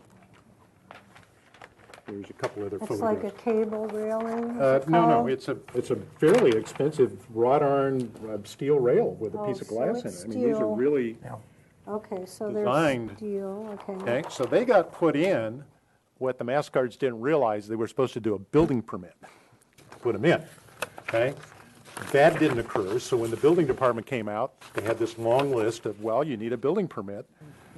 The heights are okay, the locations are okay, but you need to have a building permit, okay? And so that's why they're on the drawings, and that's why they're in front of you, See, okay. okay? So that got put in there, so that's what happened with the railing. The cable rail was all here. Now, one might question, let's go back and look at the design now. You have cable rail here. This is with this piece taken off. The second floor deck, that whole thing taken off, all that cable railing, all this spile, that's all gone away. So I've introduced the idea of just doing a simple wrought iron, Spanish style balcony. Very simple, with a little piece to get it to support up here, because we're going to have a hard time getting the whole thing just to get onto the building structurally. So this is a piece of steel, that's steel, this is steel. So one could argue that it's not the same as that. But as you recall, I went through a fairly extensive review of the entire neighborhood, trying to see this house from Santa Barbara Junior High, from bottom of Farillo Road, from the east end of Farillo Road, from the top. I went through, and from Garcia Road, and I think I was able to demonstrate to you all the last time around, you can't see this elevation from anywhere. You can only see it standing in the corner of the easterly property garden. Remember, there's no windows on the Kruger side. That's this house over here. You can see it from here, and you can see it from that yard. You cannot see it from this yard. As you remember, we had photographs brought in by this owner. This is all trees. You can't see it from that yard because it's further down, and it's got trees. And you can't see it from that yard because it's got trees. I have photographs of all that. I think I was able to demonstrate that it's very difficult to see all of this. So on one side of me as an architect, if I had my druthers, oh yeah, let's make all the railings, whatever. But we're talking about folks that are here today having spent thousands of dollars trying to get back to square one. They never intended to do any of this, okay? They're here just because somebody turned them in They're now having to deal with that issue. They're having to deal with the building department issue. They're having to deal with the staff here. They've spent thousands of dollars now just trying to, and they're not even finished. Yeah. It's going to cost them several thousands of dollars to tear all this stuff down, repair everything, and get it all back to square one. And the only thing they're asking for, can I have a little Juliet balcony, guys? Yeah. It's that simple. All right, thank you, Mr. Sweeney. Okay. Appreciate it. So I'm going to chime in with my comments right now. The first thing I want to make clear also is that, and our previous chair, Mr. Sweeney, has said this frequently, is the purview of this board is not necessarily private views. That's not our purview. However, we do recommend on this board that the neighbors get together and, you know, be considerate of each other. But that really is not our purview. We're more subject to reviewing public views. So private views are really something that's not of a major purview, concern, or review on this board. With that being said, there's a couple photographs that I see that really concern me, that kind of, I find, well, to be quite honestly, rather disingenuous, is the fact that the neighbor coming in complaining about the balconies, she herself have obvious balconies in her yard that quite obviously can view into the privacy of other yards. So I think that's kind of the dynamic of this neighborhood, and I think you can't avoid that. So I can't really support her argument that the balcony that Fred is suggesting causes any kind of undue need of privacy issues, because all the other houses seem to be enjoying it, have balconies as well. So I have no sympathy or concern regarding that. I think, and I do agree that what Mr. Sweeney is saying, that these clients have bent over backwards to try to accommodate the neighbor in terms of what they've had to remove and had to accommodate. I also can completely support the little Juliet balcony. I think that's a great compromise. Regarding the different styles of railing, if you look at the pictures of the existing neighborhood, it's a very eclectic type of neighborhood. I don't think that the railings are an issue in terms of their different styles. And also the fact that the visual impact that the different rails have on the neighborhood is minimal. So therefore, I can completely support what Mr. Sweeney has done here. I think he's done a good job of trying to accommodate the client and try to accommodate the neighbor's needs as well. So I'm going to support this project. So that's my comment. So if anyone would like to make a comment or make a motion. When we last saw this on September 6th? Yes. Yeah. Why did it take so long? No, We had a 4-month waiting to get from that meeting to the staff hearing officer.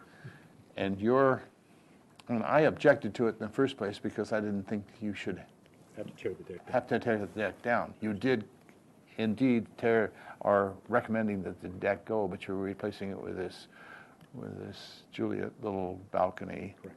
And I'm asking, there's 4 of us here. Can we reverse this and say, hey, I'm going to try and persuade. I don't think, well, That's not what he's here asking us to do. yeah, I don't think that's appropriate at this time. Okay, No, please. Yes, why don't you come up? Are you the neighbor or the owner? She's the neighbor. She just was, Can't open it she's the up to the Other public. owner. Okay, sorry, we can't, sorry. So, okay, no, I'll stop there. I objected to it let's in the look first at place. what's in front of us. What's Yeah. that? Let's look at what we have. What in front of us? so Okay. can someone make a motion, please? I'll make a motion. Thank you. The board would like to give this project here for final? Yeah, I would request project design approval only because we still have to now meet with a structural engineer to determine, can we do what I've drawn? Okay. Can we get it up? And I would request, if possible, can we, because it's only the balcony that's in question, I think, assuming how you're going to make your motion, that we can return to consent. Okay. Okay. The board would like to give this project design approval with the instruction to return to the consent calendar. The following comments regarding the project are that we approve of the removal of the first floor deck in its entirety.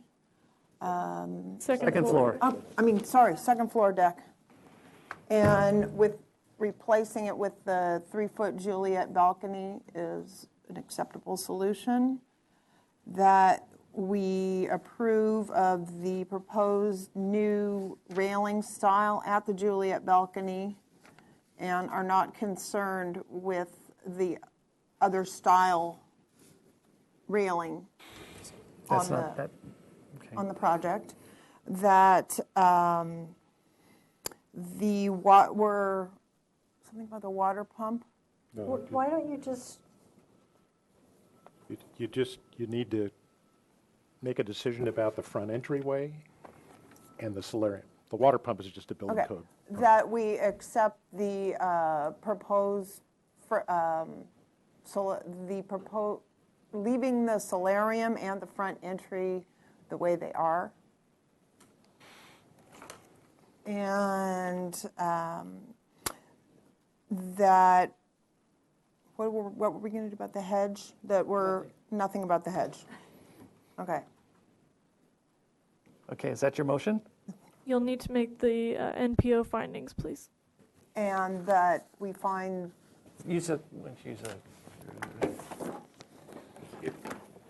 I'll stop guessing, that the project has consistency in appearance, uses quality architecture and materials, is compatible with the surrounding neighborhood, and meets the good neighbor guidelines, and yeah, Okay, is that your motion? that is my motion. Thank you. Do I have a second?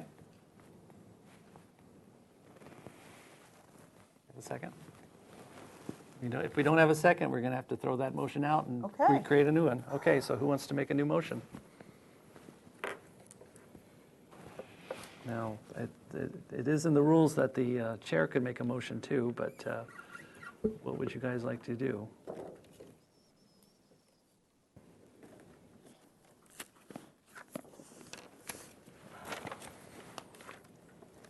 Are you making a motion, Bernie? I would like to make a motion that we give this project design approval, and we'd like it to return to the consent calendar.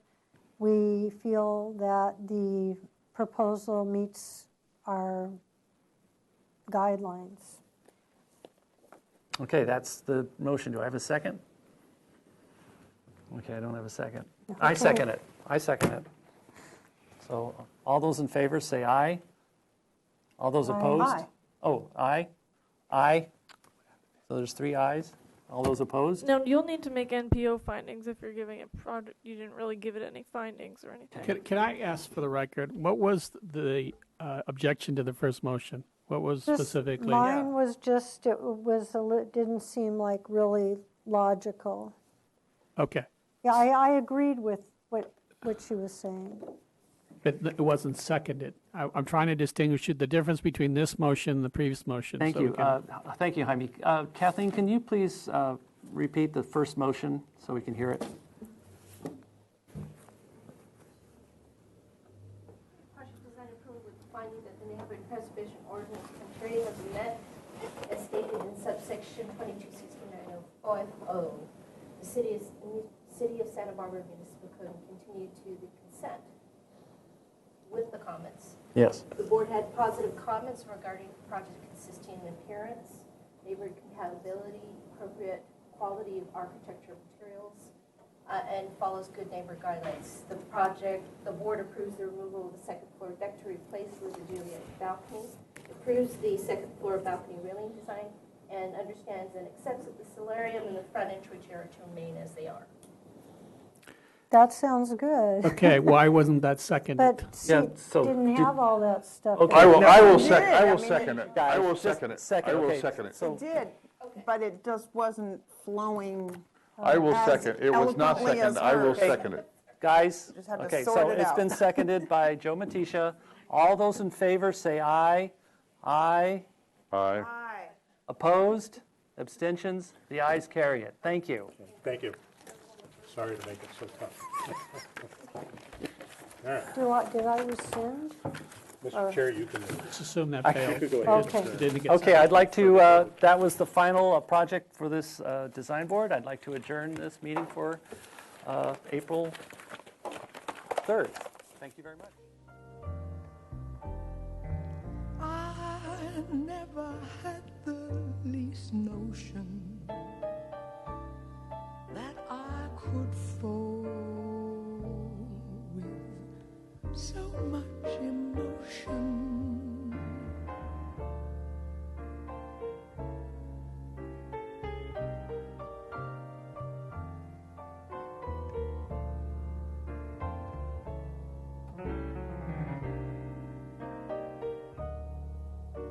The world will pardon my mush.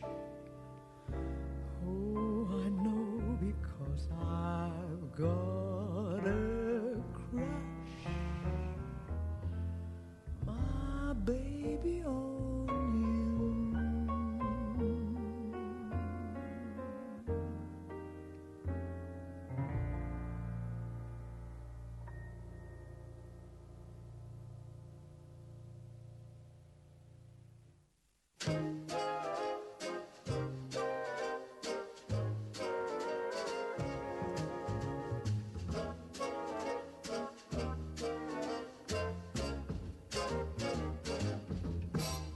Don't throw bouquets at me. Don't please my folks too much. Don't laugh at my jokes too much. People will say we're in love. Don't sigh and gaze at me. Your sighs are so like mine.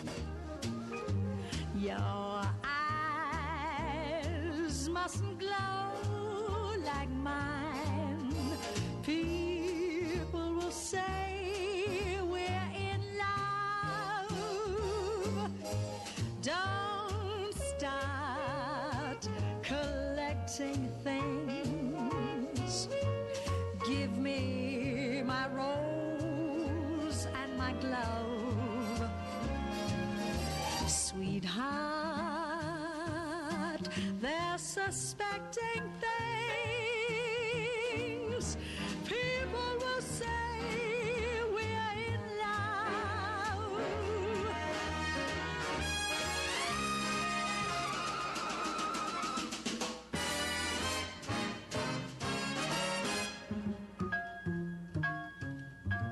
Don't praise my charm too much. Don't look so vain with me. Don't stand in the rain with me. People will say we're in love. Don't take my arm too much. Don't keep your hand in mine. Your hand feels so grand in mine. People will say we're in love. Don't dance all night with me till the stars fade from above.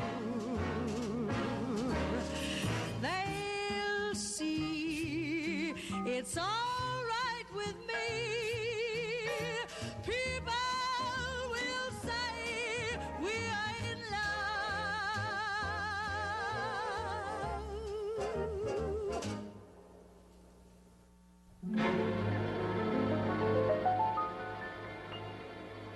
A portrait of Ginny,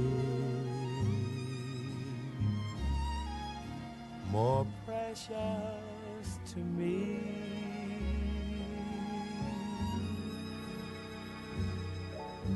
Than a masterpiece, however famous it be. The portrait of Jeannie is etched on my heart,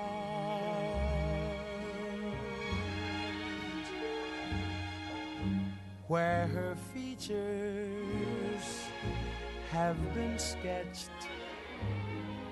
from the start. Ah, the color and beauty of line,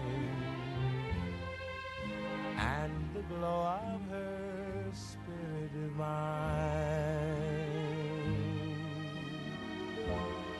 all cast in heaven's own design, with the portrait of Jenny. I never will part,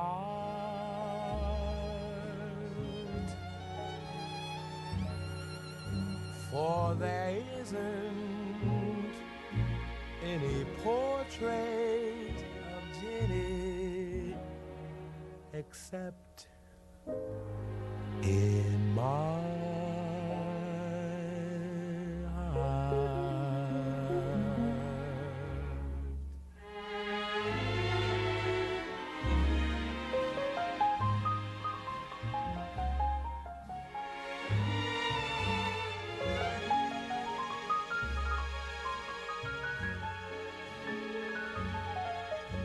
For there isn't any portrait of Jenny except in my heart.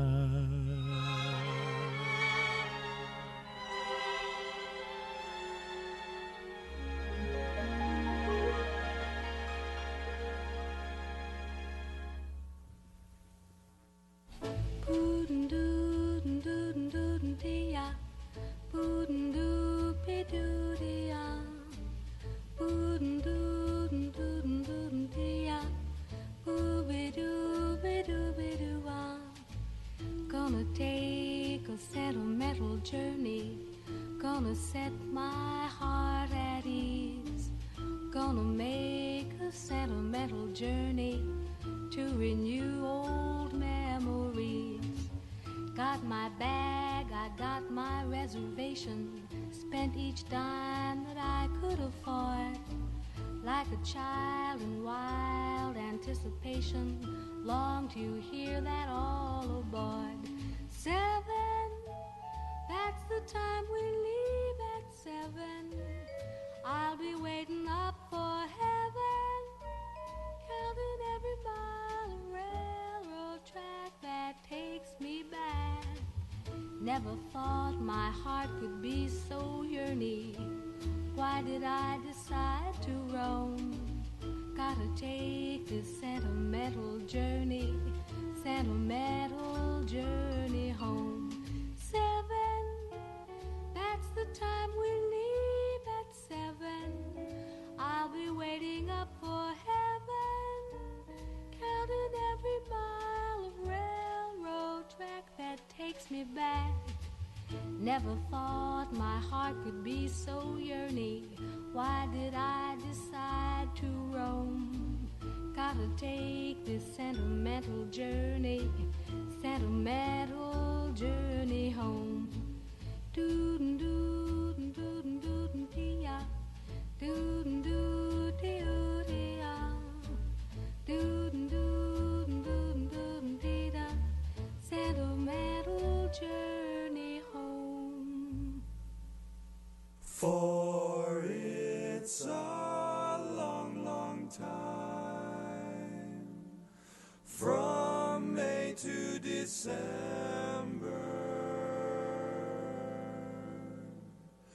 and the days grow short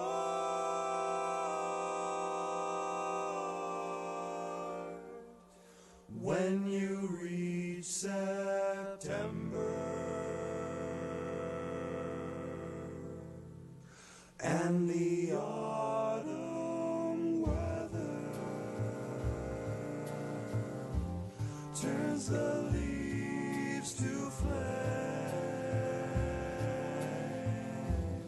One hasn't got time for the waiting game,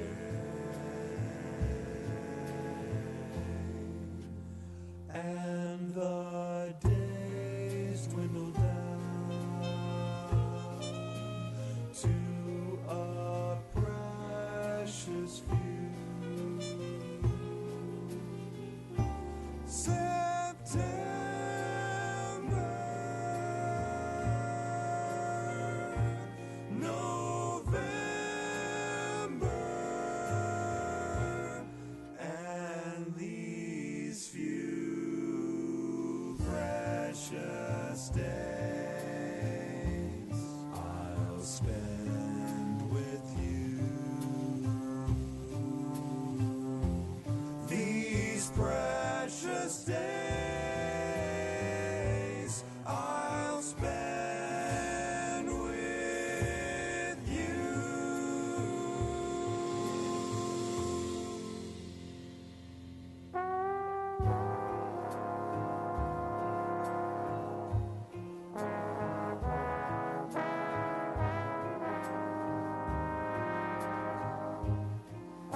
And the autumn weather turns the leaves to flame. One hasn't got time for the waiting game, and the days dwindle down to a precious few. September,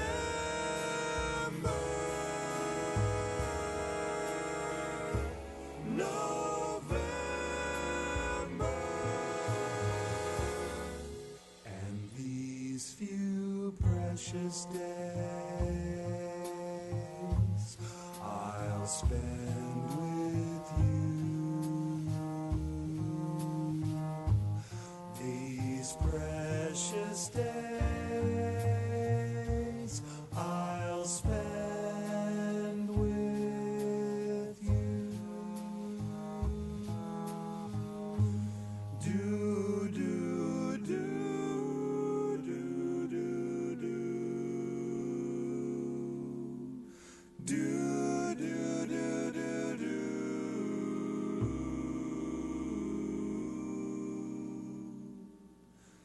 These precious days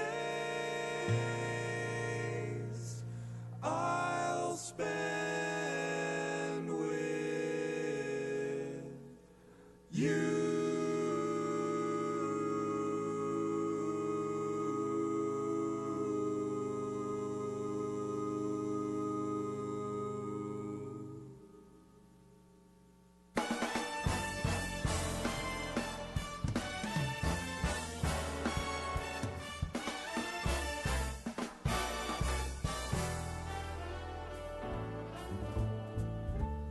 A foggy day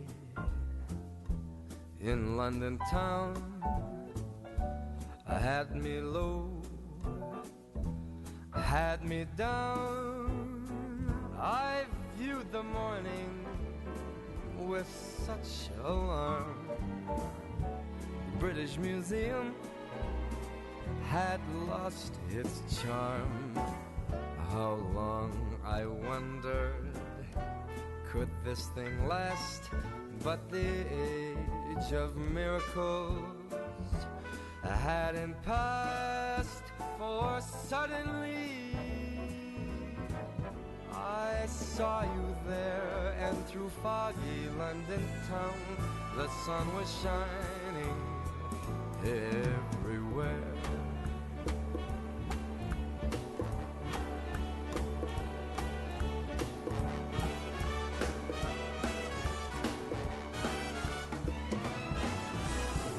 A foggy day in London town had me low, had me down. I viewed the morning with such alarm. The old British Museum had lost its charm. How long, I wonder, could this thing last? But the age of miracles hadn't passed, for suddenly I saw you there, and in a foggy London town the sun was shining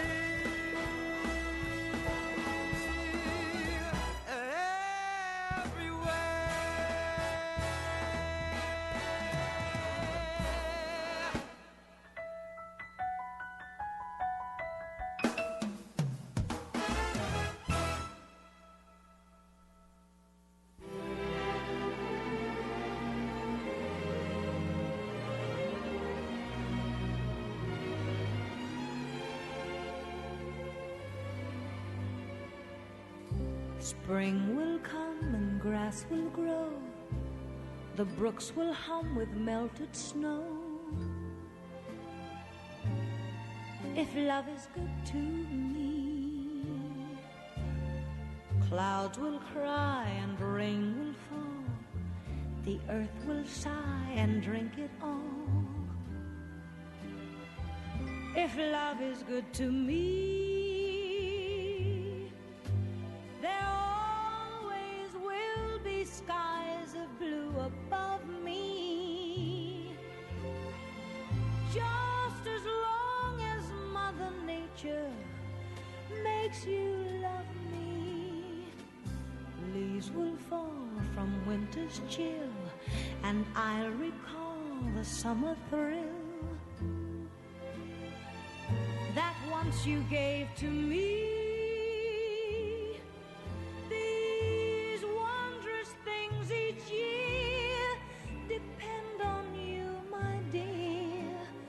This all could be if love is good to me.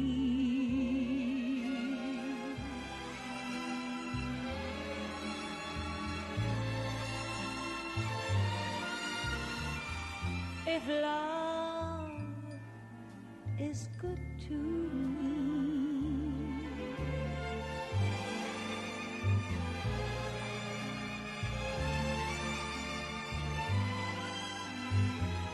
If love is good to me, there always will be skies of blue above me. Just as long as Mother Nature makes you love me, leaves will fall from winter's chill, and I'll recall the summer thrill that once you gave to me. These wondrous things each year depend on you, my dear. This all could be if love is good to me.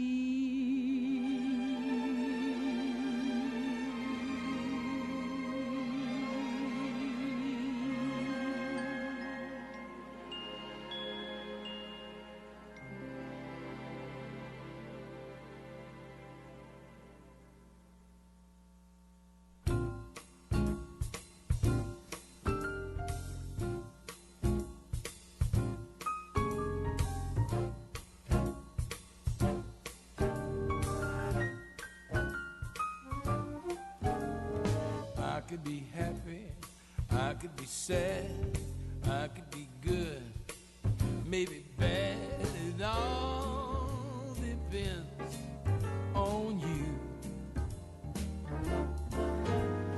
I can be lonely out in a crowd, I can be humble, maybe proud. It all depends on you.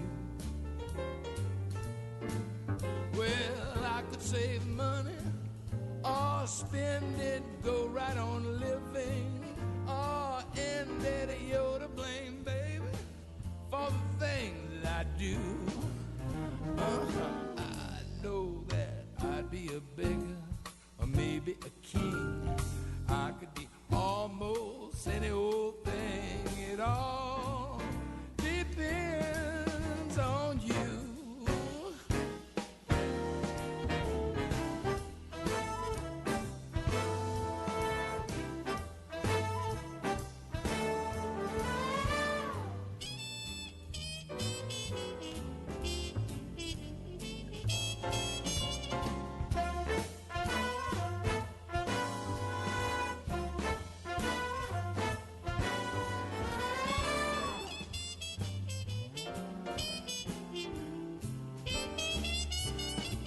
Yeah, I could save money or spend it, go right on living, or end it. You're to blame, baby, for the things that I do. I know that I'd be a beggar or maybe a king. I could be almost any old thing. It all depends on you. Yeah, it all depends on you.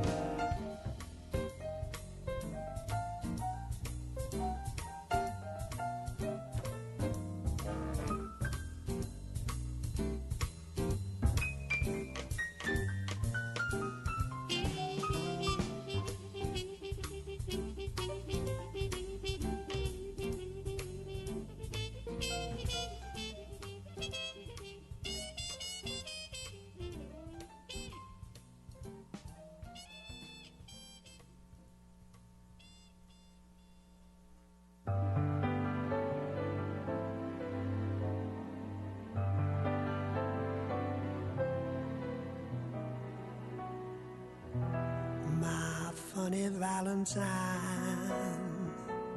sweet comic Valentine, you make me smile with my heart.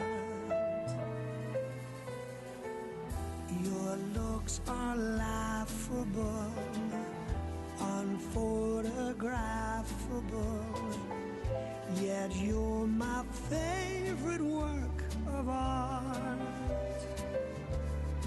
Is your figure less than Greek? Is your mouth a little weak when you open it to speak? Are you smart?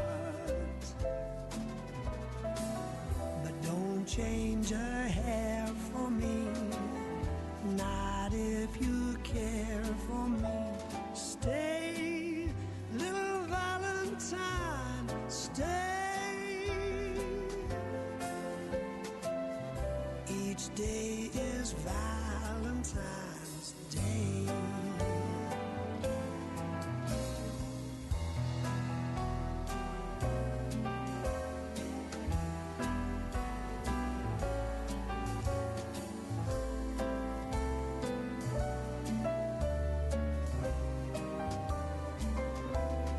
Is your figure less than Greek? Is your mouth a little weak when you open it to speak? Are you smart? But don't change a hair for me, not if you care for me. Stay, little Valentine, stay. Each day is Valentine's Day.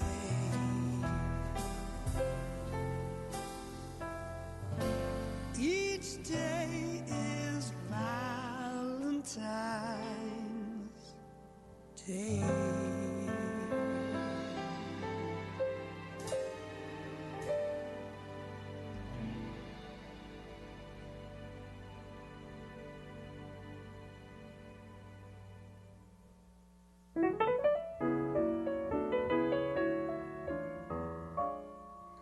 The evening breeze caress the trees tenderly. The trembling trees embrace the breeze tenderly. Then you and I came wandering by, and lost in our sight were we. The shore was kissed by sea and mist tenderly. I can't forget how two hearts met breathlessly. Your arms open wide and close me inside. You took my lips, you took my love so tenderly.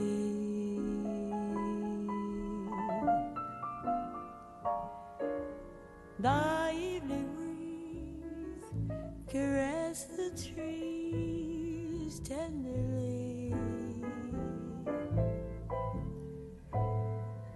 The trembling trees embrace the breeze tenderly, tenderly. Then you and I came wandering by, and lost in our sight were we. The shore was kissed by sea and mist tenderly. I can't forget how two hearts met breathlessly, breathlessly. Your arms open wide and close me inside. You took my lips, you took my love so tenderly.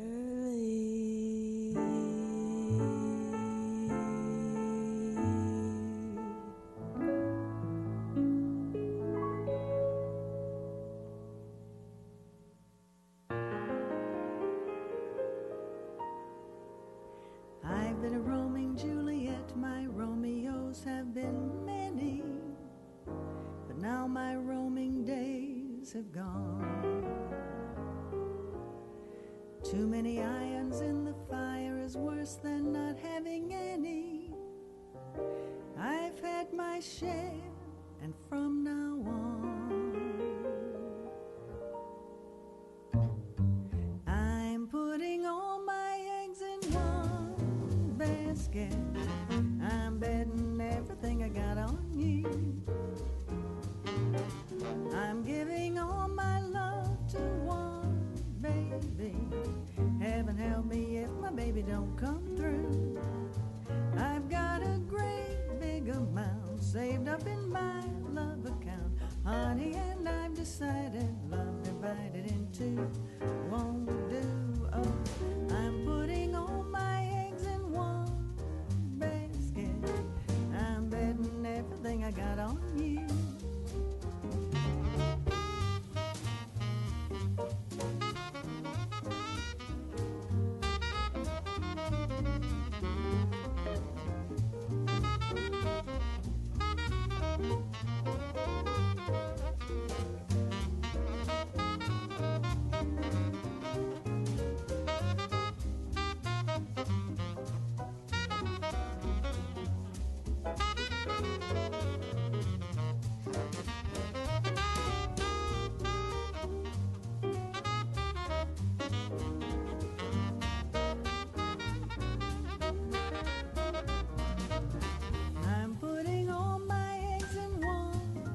don't come through.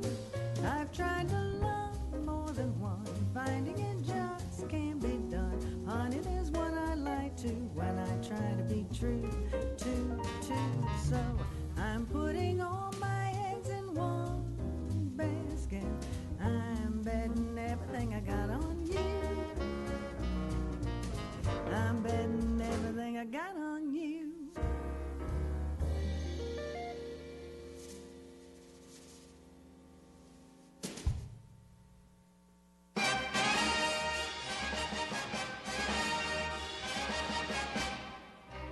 La la la la la la la la la la la la. La la la la la la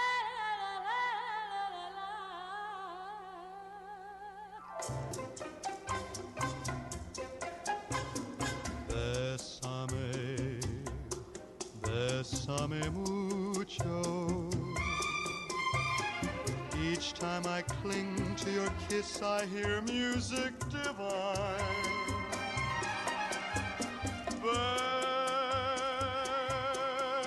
Bésame mucho.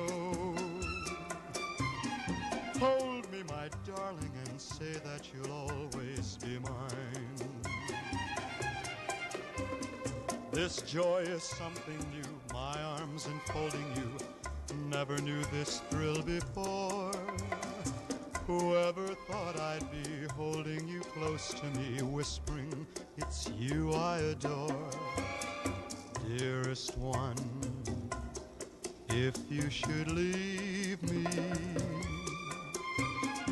each little dream would take wing and my life would be through.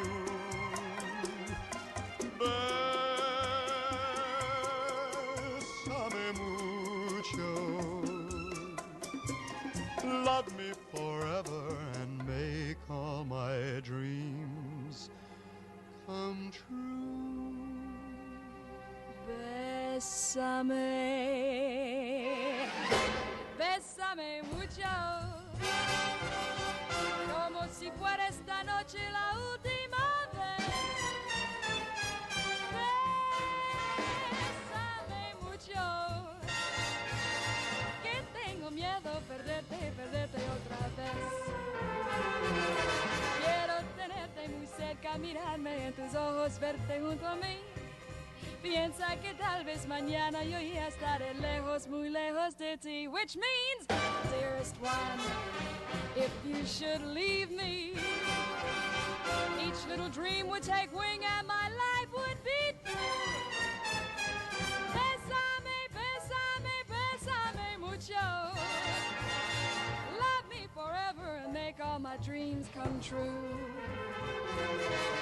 Love me forever and make all my dreams come true.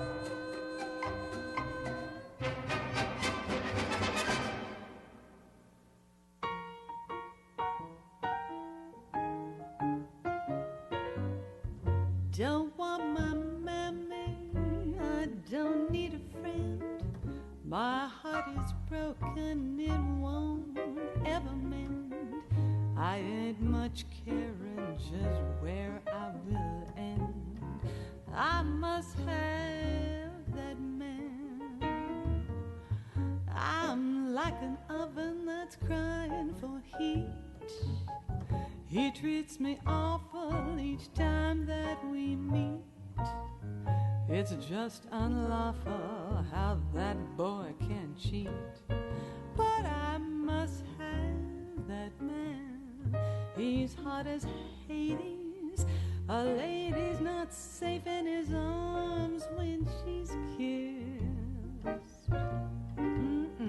But I'm afraid that he's cooled off, and maybe I'm ruled off his lips. I'll never be missed. I need that person much worse than just spent. I'm half alive, and he's driving me mad. He's only human if he's to be had. I must have that man.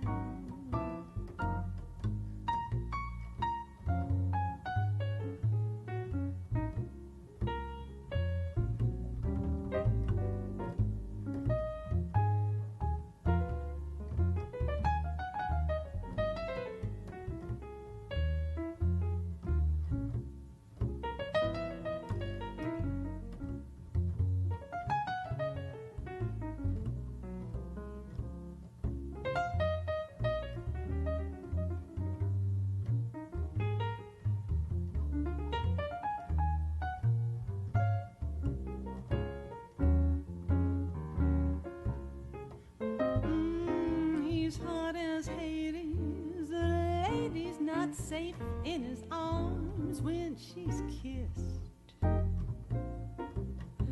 But I'm afraid that he's cooled off, and maybe I'm ruled off his list. I'll never be missed. I need that person much worse than just bad. I'm half alive and he's driving me mad. He's only human if he's to be had, but I must have that man.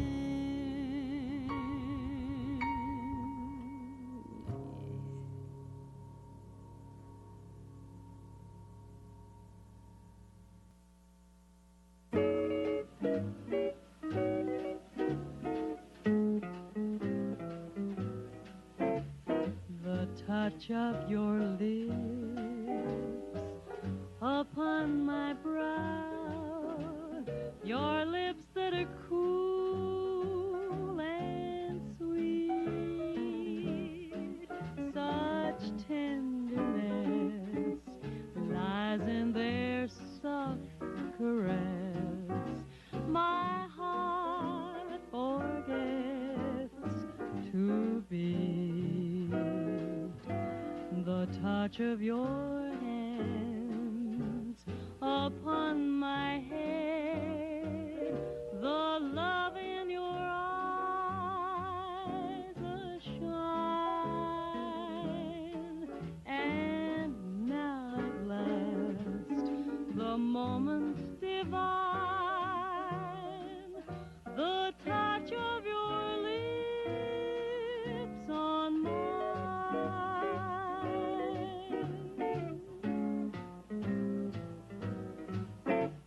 The touch of your lips upon my brow, your lips that are cool and sweet, such tenderness lies in their soft caress. My heart forgets to beat. The touch of your hands upon my head, the love in your eyes, a shine, and now at last the moment divine, the touch of your lips on mine.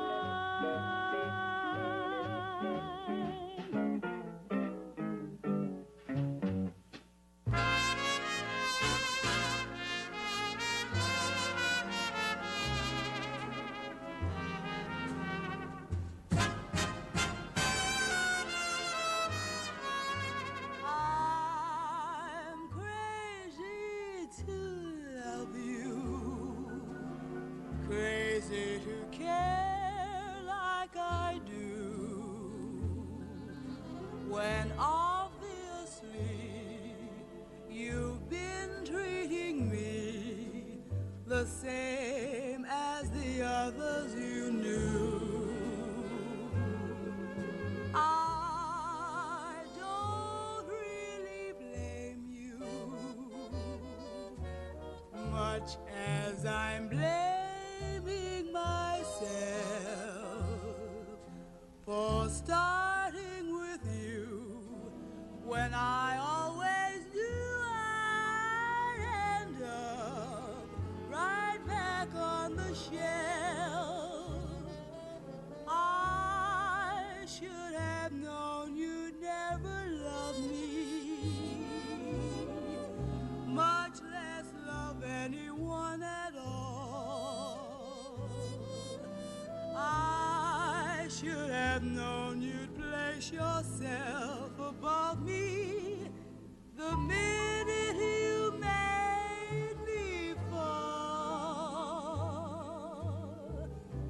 I wish I could shove you out of my heart, but I won't.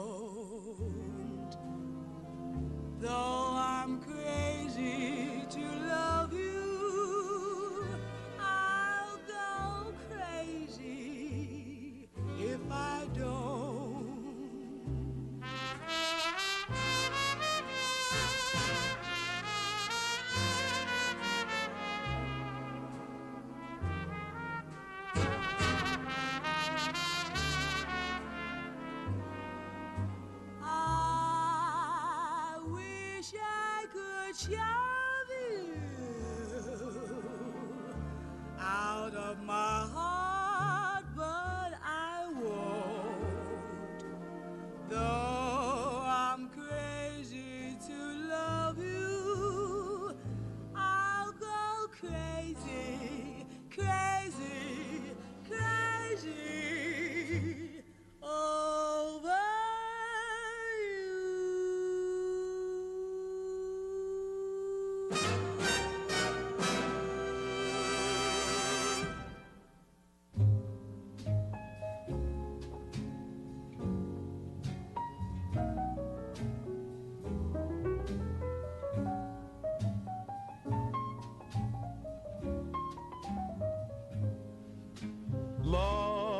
Love is the sweetest thing.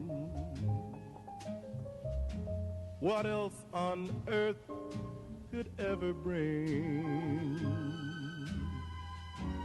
such happiness to everything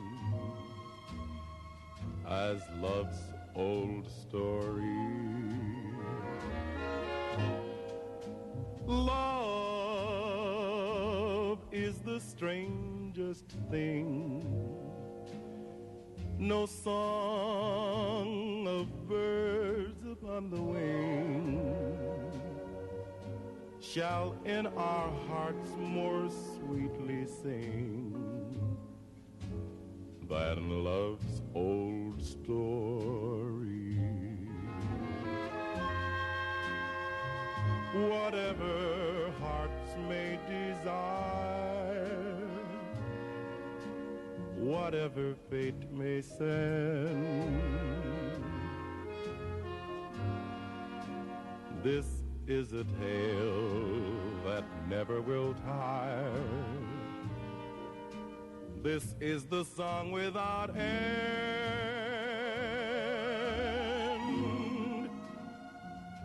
Love is the greatest thing, the oldest yet the latest thing. I only hope that fate may bring love's story to you.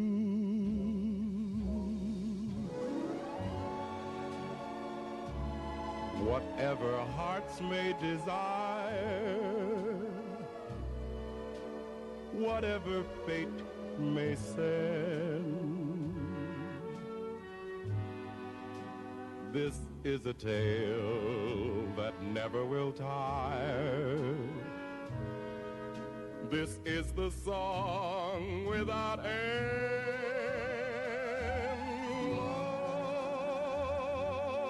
Love is the greatest thing, the oldest and the latest thing. I only hope that fate may bring love story to you.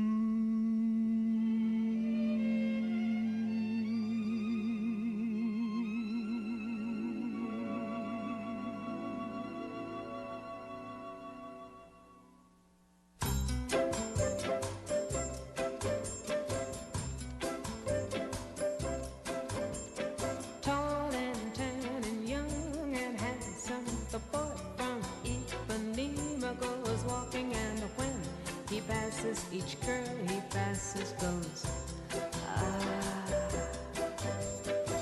When he walks he's like a samba that swings so cool and sways so gentle that when he passes each girl he passes goes.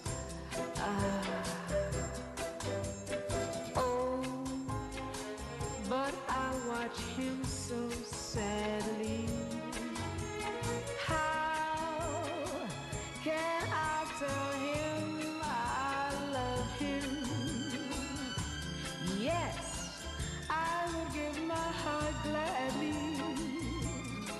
But each day when he walks through the sea, he looks straight ahead, not at me. Tall and tan and young and handsome, the boy from Ipanema goes walking, and when he passes, I smile, but he doesn't see. He just doesn't see. No, he doesn't see.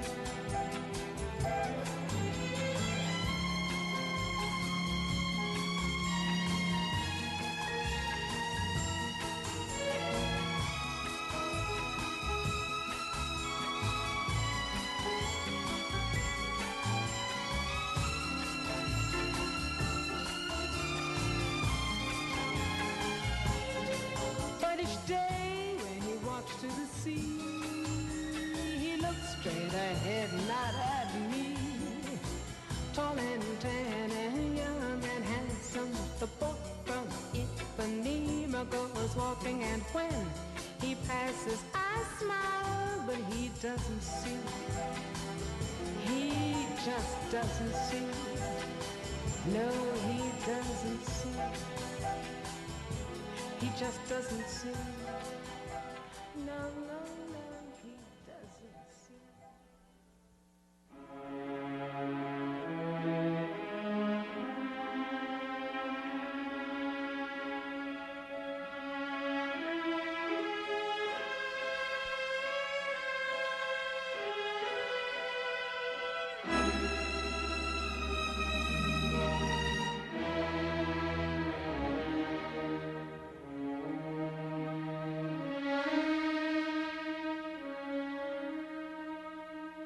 Shades of night are falling and I'm lonely, standing on the corner feeling blue.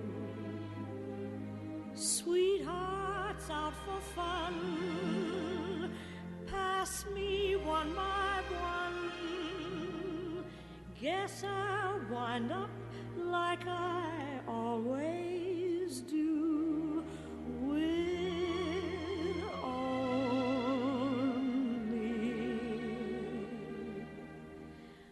me and my shadow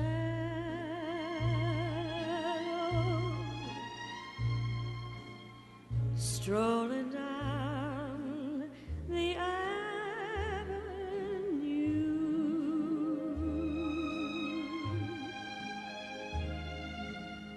me and my shadow,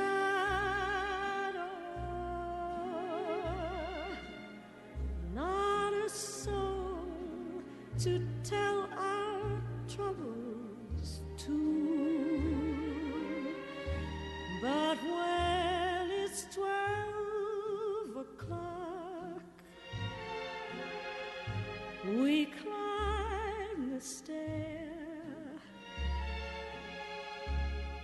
We never knock,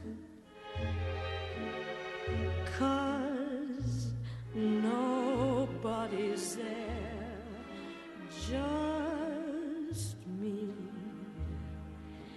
and my shadow,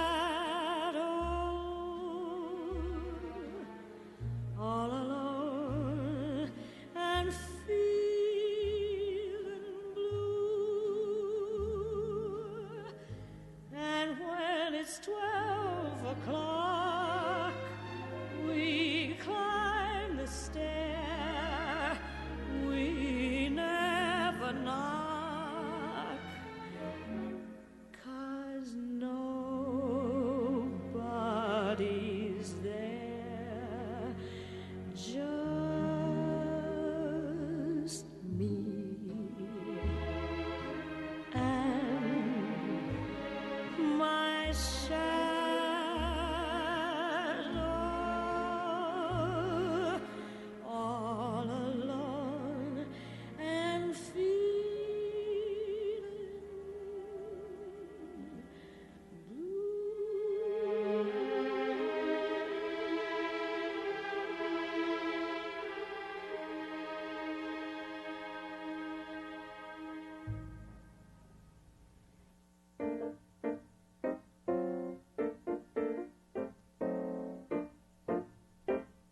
You'd be so nice to come home to, so nice by the fire, while the breeze on high sang a lullaby. You'd be all that I can desire, under stars chilled by the winter, under an August moon burning above. You'd be so nice, like paradise to come home to and love.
You're so nice to go home to, so nice by the fire, while the breeze up on high sings a lullaby. You are all that I can desire, under stars chilled by the winter, under an August moon burning above. You are so nice, like paradise to come home to and love.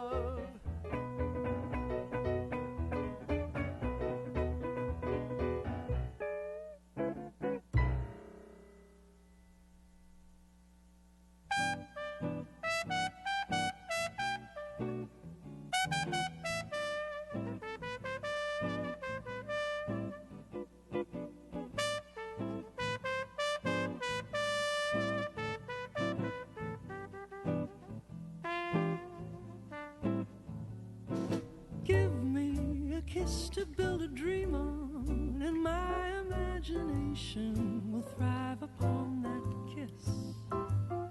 Sweetheart, I ask no more than this, a kiss to build a dream on.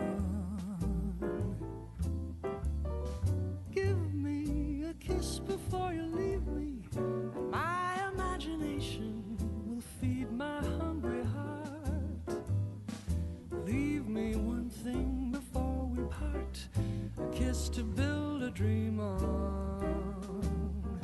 When I'm alone with my fancies, I'll be with you, weaving romances, making believe they're true. Oh, give me your lips for just a moment, and my imagination will make that moment live. Give me what you alone can give, a kiss to build a dream on.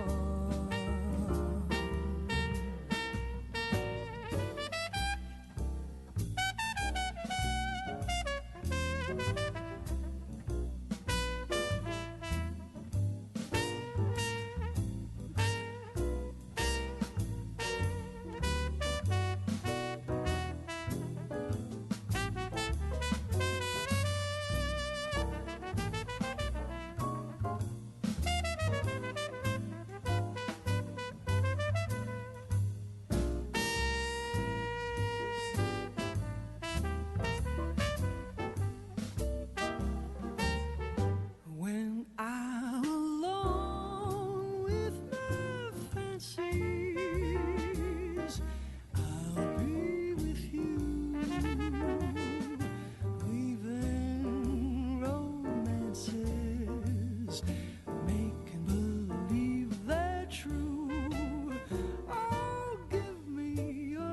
just a moment, and my imagination will make that moment live.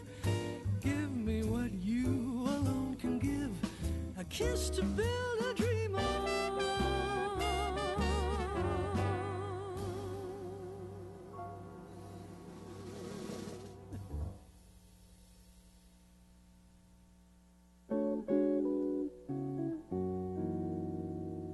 I've got you under my skin.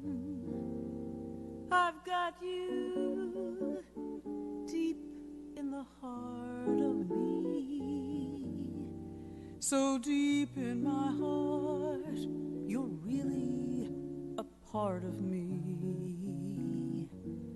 I've got you under my skin. I tried so not to give in. I said to myself, this affair never will go so well. But why should I try to resist when, darling, I know so well I've got you under my skin, and I'd sacrifice anything, come what might, for the sake of having you near, in spite of a warning voice that comes in the night and repeats in my ear. Don't you know, little fool, you never can win. Use your mentality. Wake up to reality. But each time I do, just the thought of you makes me stop before I begin. 'Cause I've got you under my skin, and you'd be so easy to love, so easy to idolize, all others above, so worth the yearning for, so swell to keep every home fire burning for, and we'd be so grand at the game, so carefree together that it does seem a shame that you can't see your future with me, 'cause you'd be oh so easy to love, 'cause I've got you, I've got you, yes, I've got you under my skin,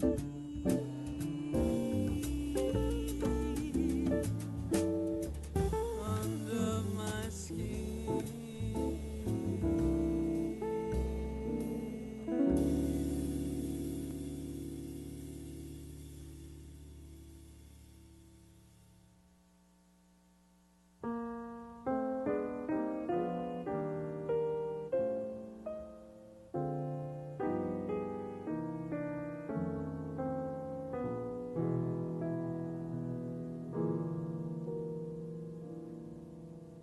There will be many other nights like this, and I'll be standing here with someone new. There will be other songs to sing, another fall, another spring, but there will never be another you.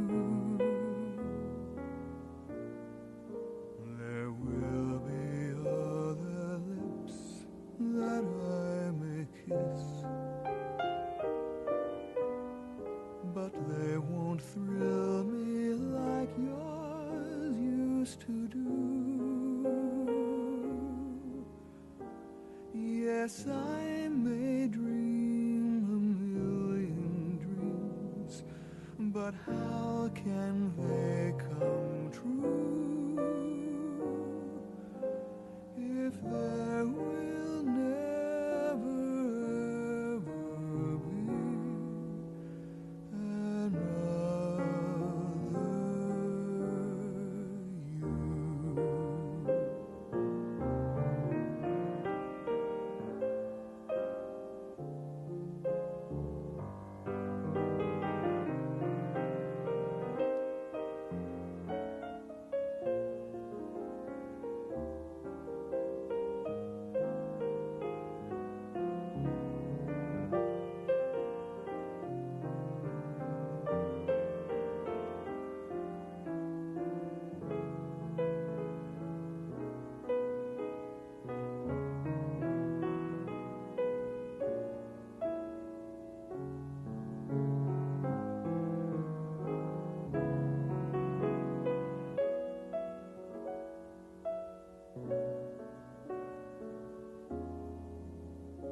Yes, I may dream a million dreams, but how can they come true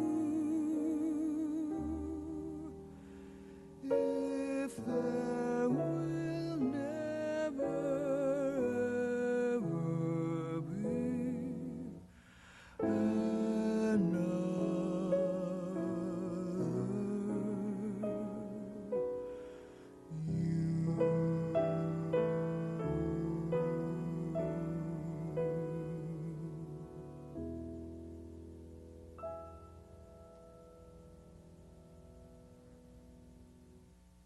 When the day is done and the sun is red out in the western sky, when you lay your head in your tiny bed and you close your sleepy eyes,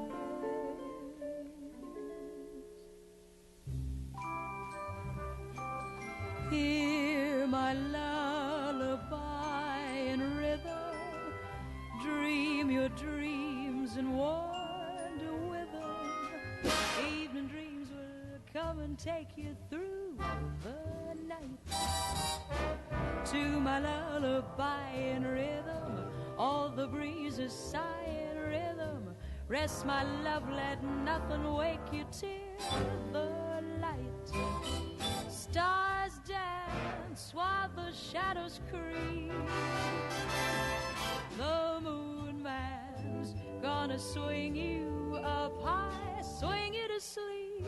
Hear my lullaby in rhythm, dream your dreams and wander with them. Sandman's gonna come and make you sleep. Good night.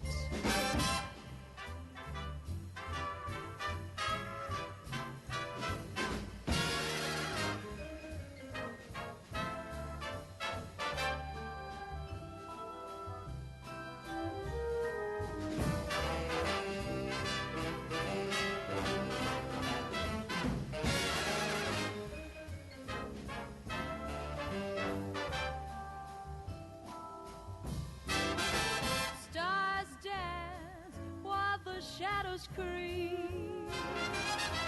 The moon man's gonna swing you up high, swing you to sleep. Hear my lullaby in rhythm, dream your dreams and wander with them. Sandman's gonna come and make you sleep. Good night.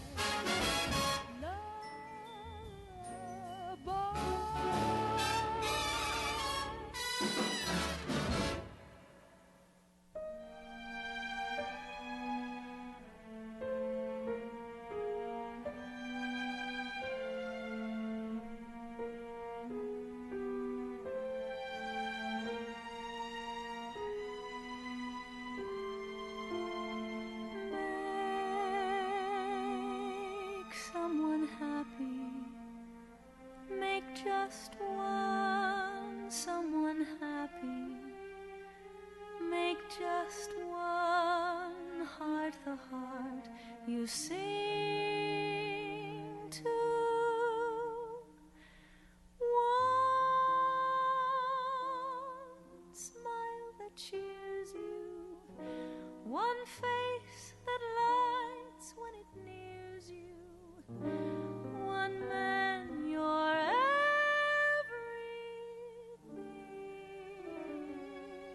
to. Fame, if you win it, comes and goes in a minute.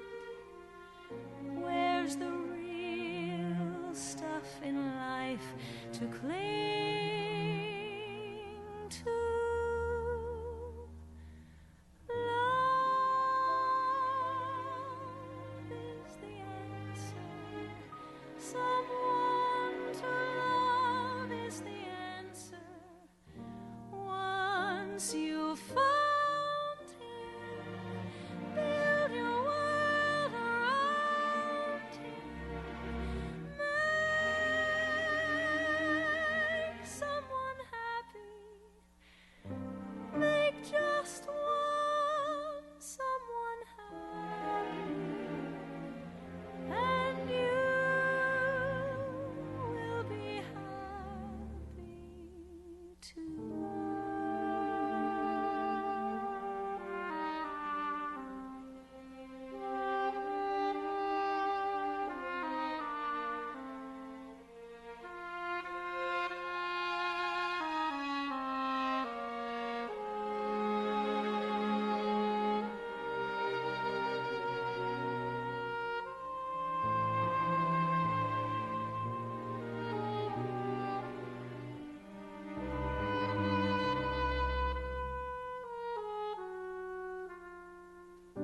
One man you're everything to.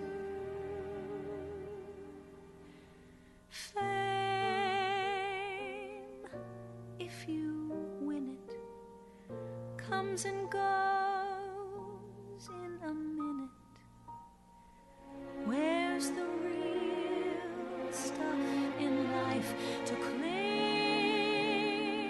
to?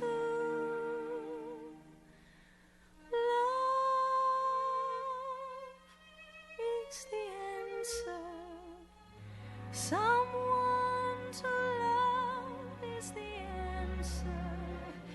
Once you found him, build your world around him. Make someone happy. Make just one someone happy. And you will be happy too.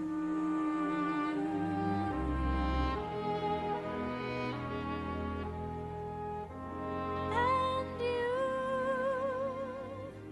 will be happy too.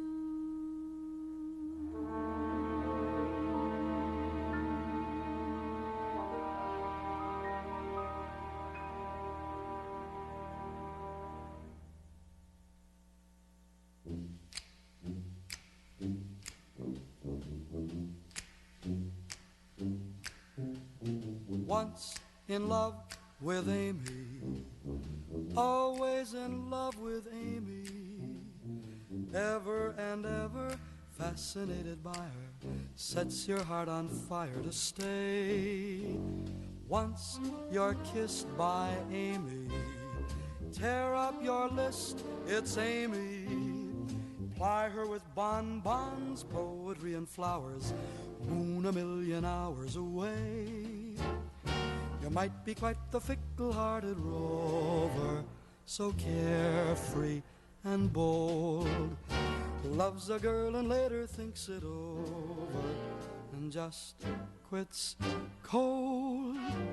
But once in love with Amy, always in love with Amy, ever and ever, sweetly a romancer. Trouble is the answer will be that Amy'd rather stay in love with me.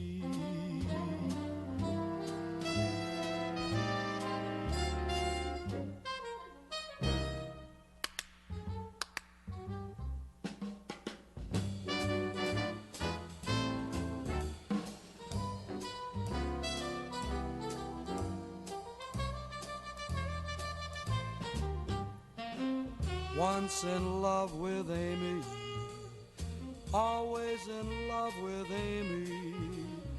I'm always fascinated by her. Amy sets my heart on fire. Once you're kissed by Amy, tear up your list, it's Amy. Ply her with candy and with flowers. Amy wails away for hours.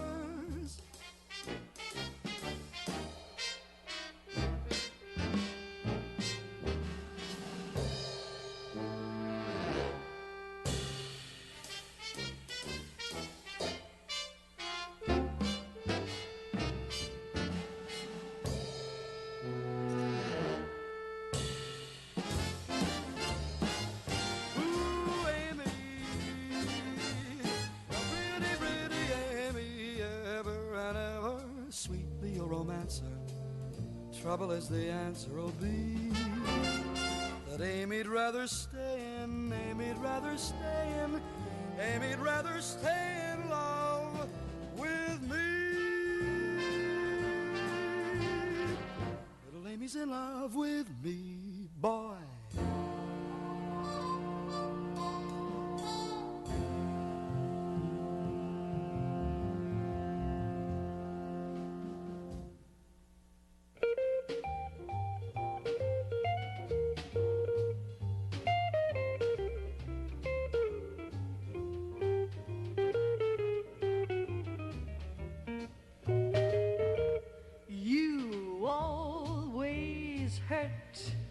The one you love, the one you shouldn't hurt at all.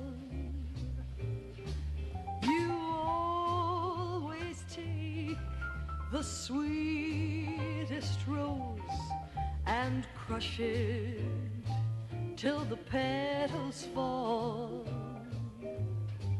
You always break the kindest heart with a hasty word you can't recall. So if I broke your heart last night, it's because I love you most of all.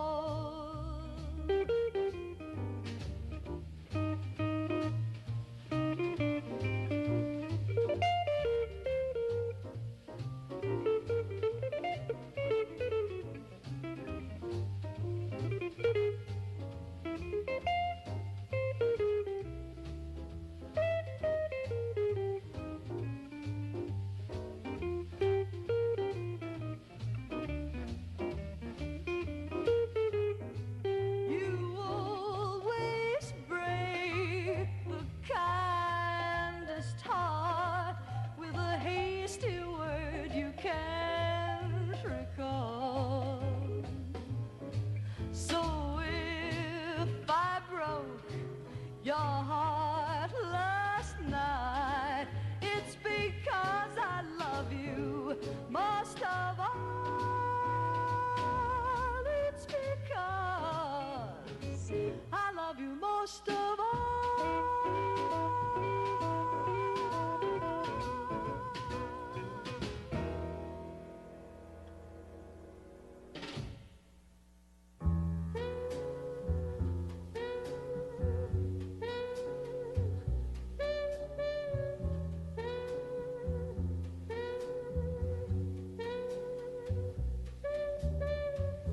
Why do you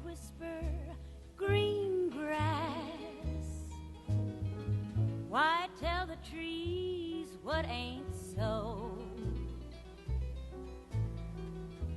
Whispering grass, the trees don't have to know.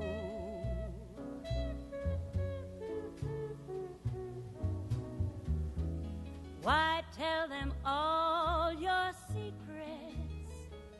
Who kissed there long, long ago? Whispering grass, the trees, they don't need to know.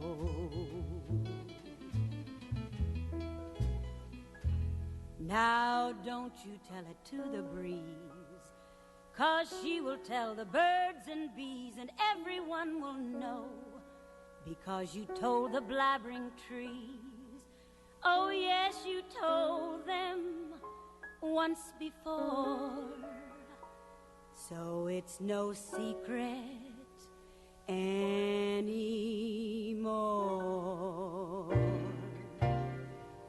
Why tell them all the old things? They're buried up under the snow. Whispering grass, don't tell the trees, 'cause the trees don't need to know.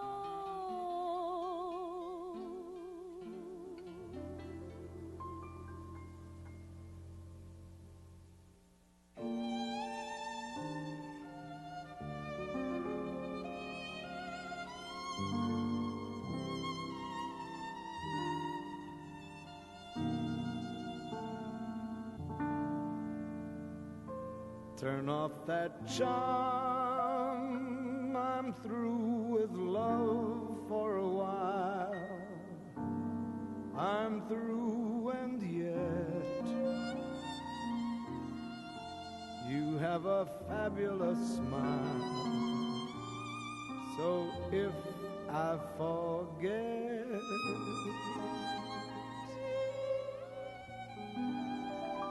remind me not to find you so attractive.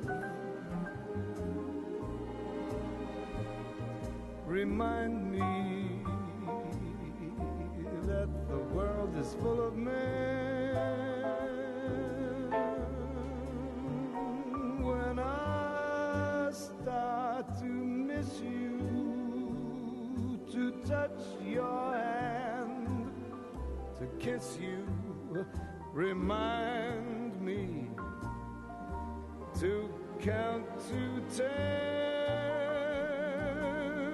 I had a feeling when I met you, you'd drive me crazy if I'd let you.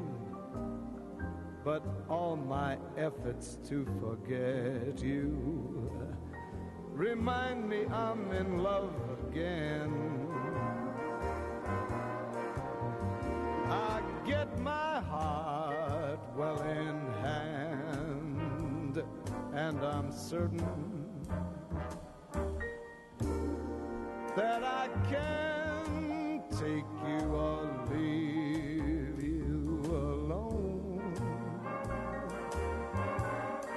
Then you begin that begin again, and boom, I give in again. I have a will made of steel, my friend, but when it seems about to bend, remind me not to mention that I love you. Remind me to be sorry that we met.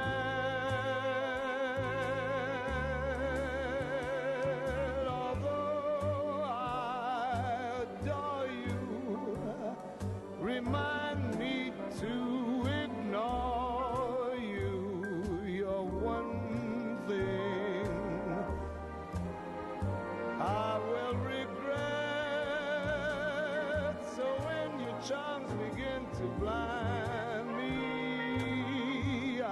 simply tie my hands behind me. Don't let me kiss you, please remind me. Unless, my darling, you forget.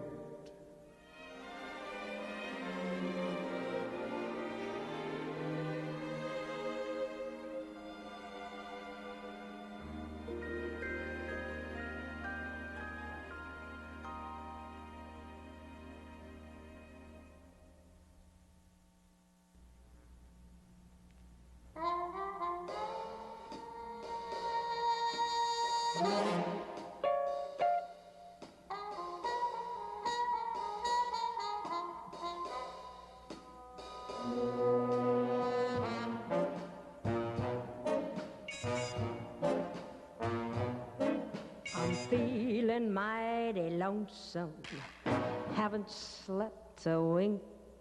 I walk the floor and watch the door, and in between I drink black coffee. Love's a hand-me-down brew.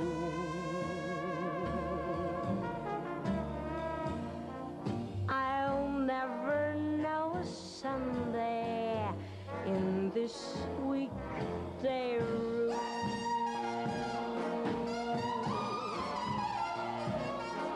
I'm talking to the shadows, 1 o'clock to 4. Lord, how slow the moments go when all I do is pour black coffee. Since the blues caught my eye,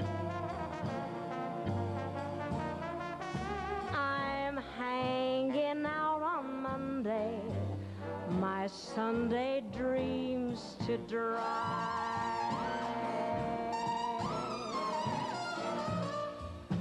Now a man is born to go a-lovin', a woman's born to weep and fret, to stay at home and tend her oven, and drown her past regrets in coffee and cigarettes. I'm mooning all the morning and mourning all the night, and in between it's nicotine and not much heart to fight. Black coffee, feeling low as the ground. It's driving me crazy, this waiting for my baby to maybe come around.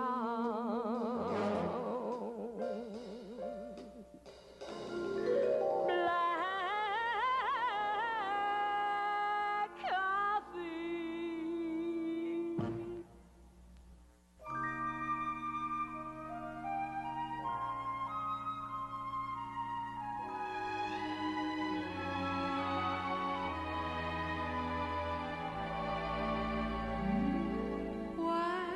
Sitting alone tonight when I could be out where the lights are bright? It's all because of Jim. It's all because of Jim. Why am I wasting these precious years? Why am I crying these bitter tears? It's all because of Jim. It's all because of Jim. Jim doesn't ever bring me pretty flowers. Jim never tries to cheer my lonely hours. Don't know why I'm so crazy for Jim.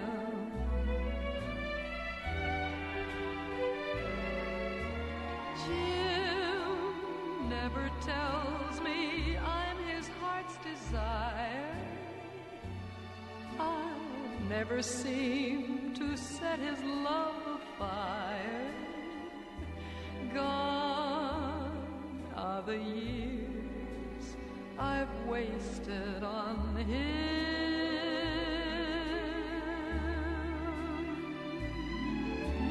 Sometimes when I get feeling low, I say, let's call it quits. Then I hang on and let him go, breaking my heart in bits. Someday I know that Jim will up and leave me, but even if he does, you can believe me, I'll go on carrying a torch for Jim.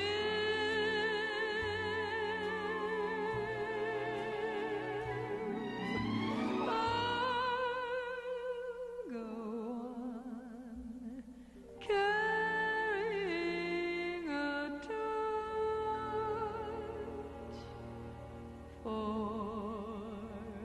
Jim.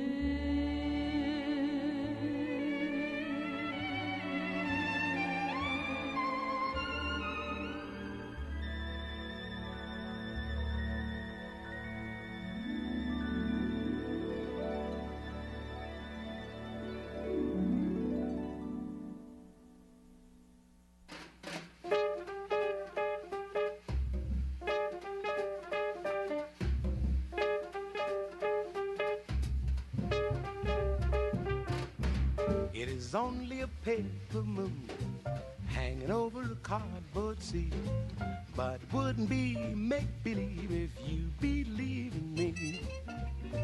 It is only a canvas sky sailing over a muslin tree, but it wouldn't be make-believe if you believe in me. Without your love, it's a honky-tonk parade. Without your love, it's a melody played on a penny arcade. It's a Barnum and Bailey world, just as phony as it can be. But it wouldn't be make-believe if you believe in me.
Without your love, it's a honky-tonk parade. Without your love, it's a melody played on a penny arcade. It's a Barnum and Bailey world, just as phony as it can be. But it wouldn't be make-believe if you believe in me.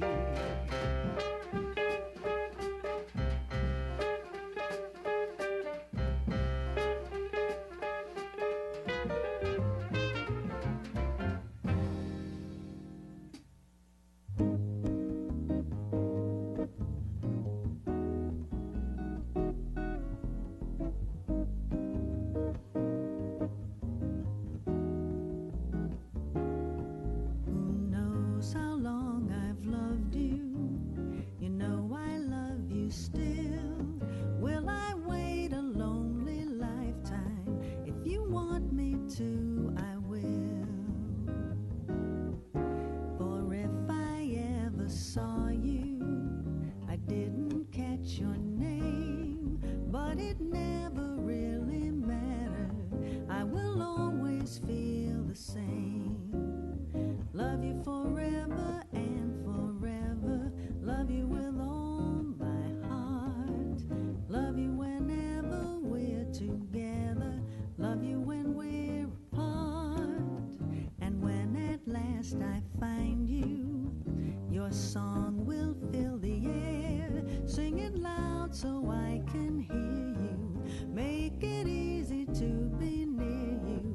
For the things you do endear you to me. Ah, you know I will.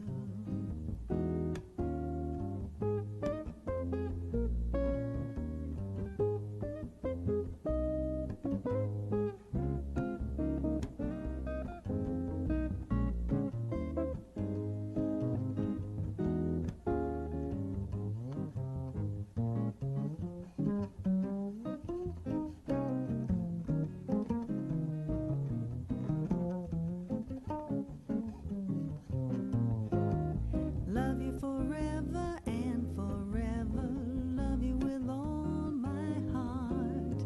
Love you whenever we're together. Love you when we're apart.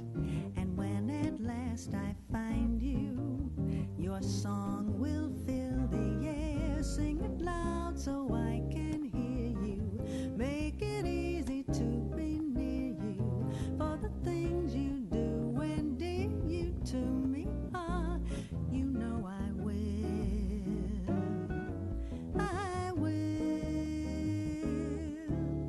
Shid-doo-dee-doo-dee-bop-doo-doo. Shibba-doo-dee-boop-day.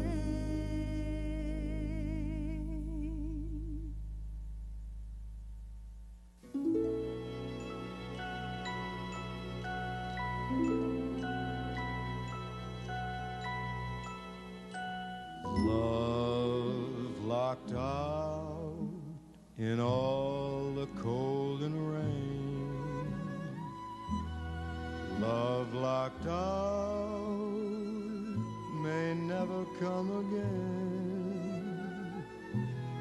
Love locked out and weeping bitter tears. But no one ever hears love calling.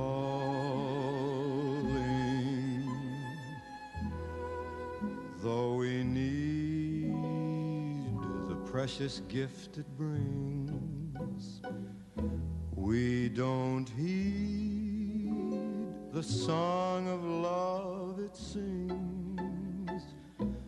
On the door, love beats its tiny wings. Just love locked out. A world without love is a world without life, a sad world full of gloom. So please make a place there for love in your heart. It doesn't need much room.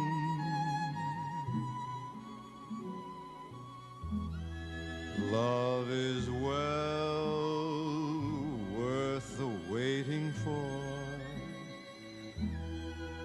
When it comes knocking at your door, fling it wide, for love locked out will come no more.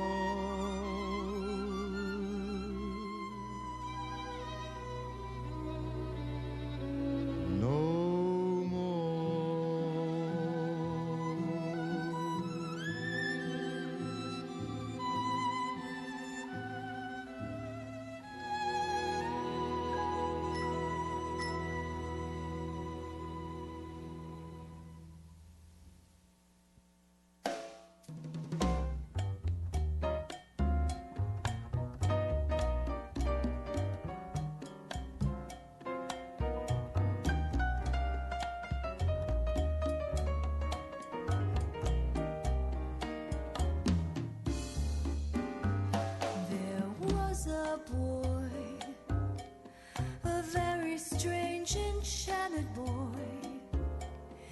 say he wandered very far over land and sea. A little shy instead of but very wise was he.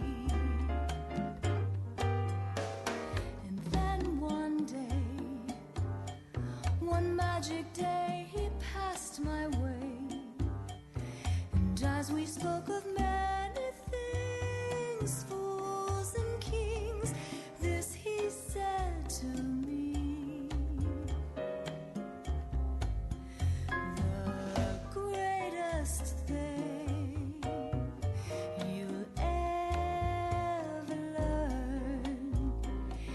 Just to love and be loved in return.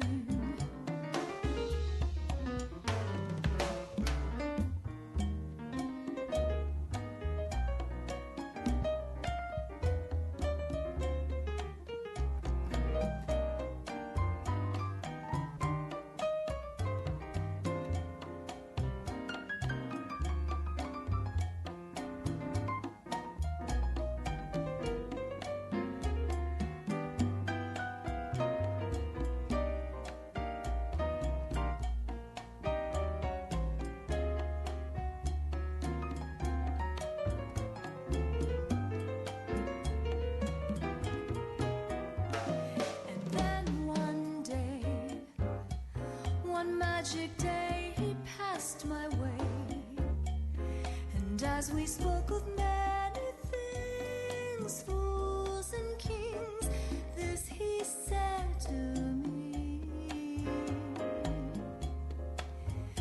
The greatest thing you'll ever learn is just to love and be loved in return.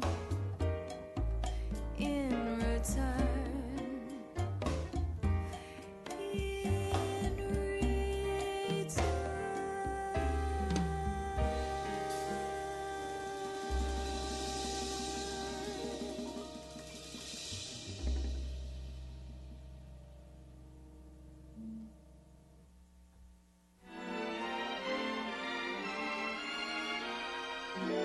I think of you with every breath I take, and every breath becomes a sigh, not a sigh of despair, but a sigh that I care for you.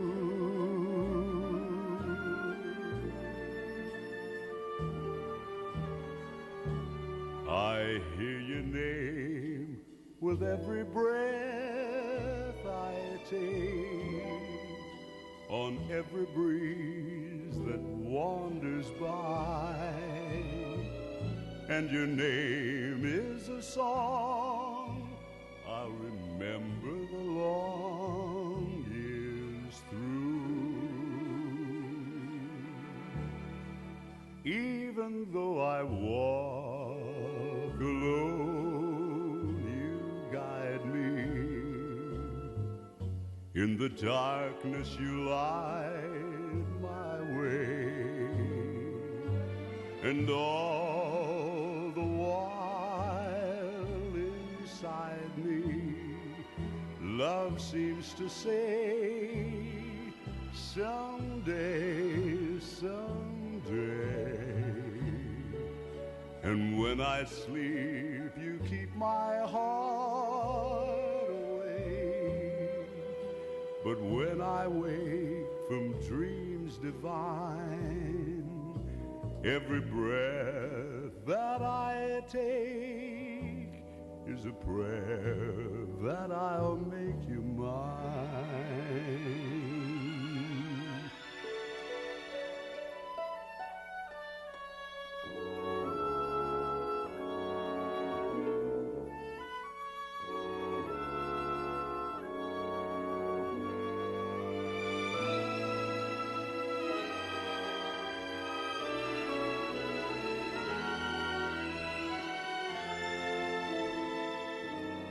Someday,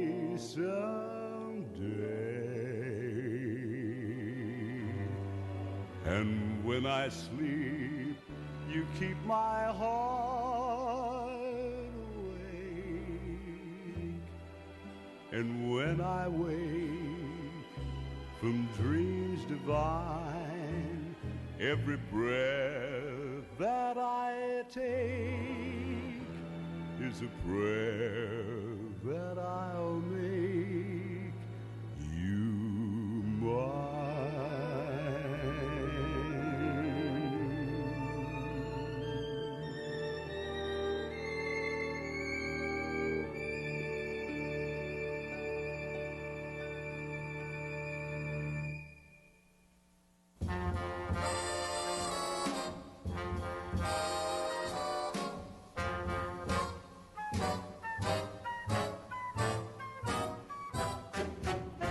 Someone's rocking my dreamboat. Someone's invading my dream. We were sailing along, all peaceful and calm. Then suddenly, something went wrong. Someone's rocking my dreamboat, disturbing a beautiful dream. It's a mystery to me, this mutiny at sea. Tell me, who can it be?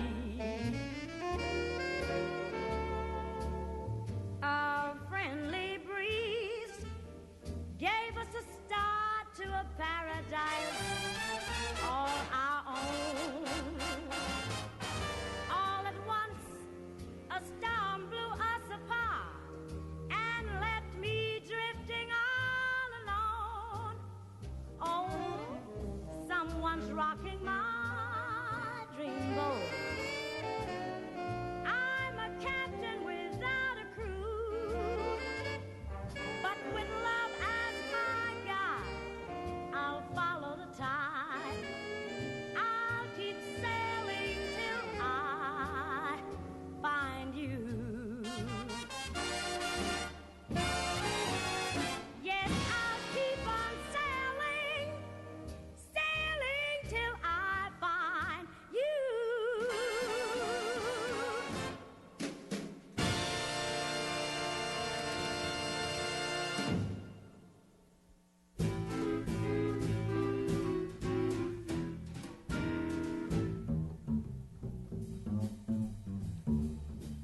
The gentleman is a dope, a man of many faults, a clumsy Joe who wouldn't know a rumba from a waltz.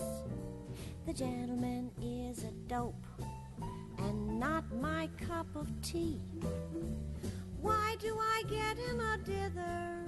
He doesn't belong to me. The gentleman isn't bright, he doesn't know the score. A cake will come, he'll take a crumb and never ask for more. The gentleman's eyes are blue, but little do they see. Why am I beating my brains out? He doesn't belong to me. He's somebody else's problem. She's welcome to the guy. She'll never understand him half as well as I. The gentleman is a dope. He isn't very smart. He's just a lug you'd like to hug and hold against your heart. The gentleman doesn't know how happy he could be. Look at me crying my eyes out as if he belonged to me. He'll never belong to me.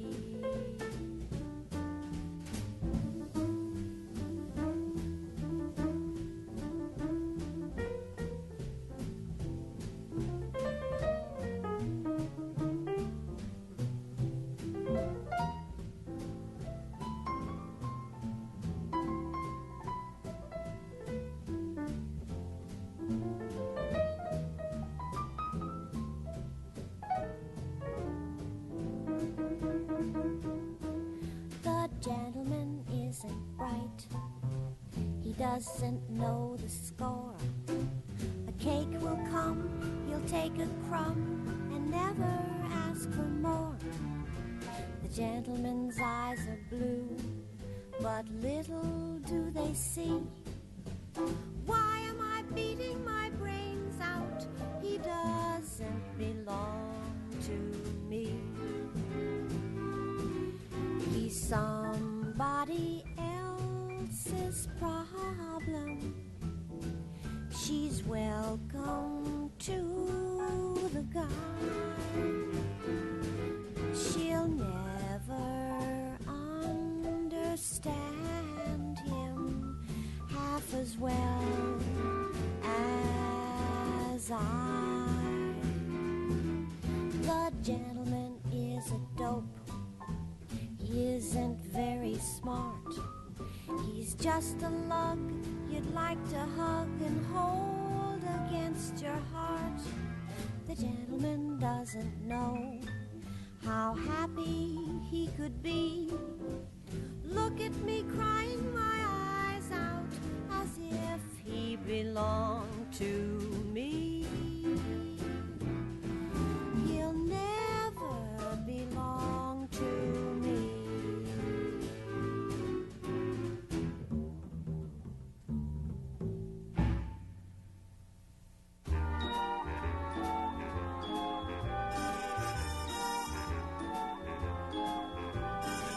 You make me feel so young. You make me feel so spring has sprung. And every time I see you grin, I'm such a happy individual.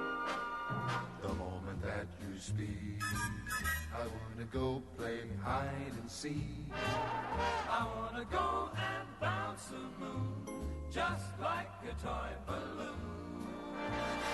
You and I are just like a couple of tots running across the meadow, picking up lots of forget-me-nots. You make me feel so young. You make me feel there are songs to be sung, bells to be rung, and a wonderful fling to be flung. And even when I'm old and gray, I'm gonna feel the Way I do today, 'cause you make me feel so young.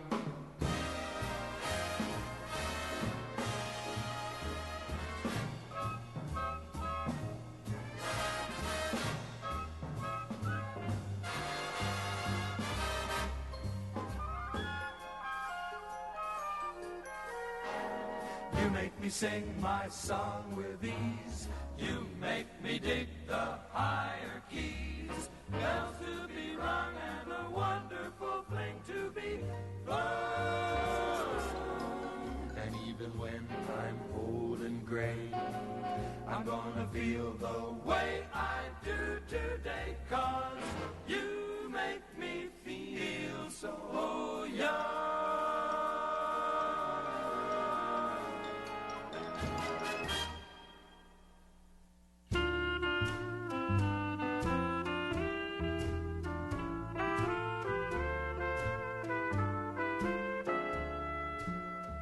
Till then, my darling, please wait for me. Till then, no matter when it will be, one day I know I'll be back again.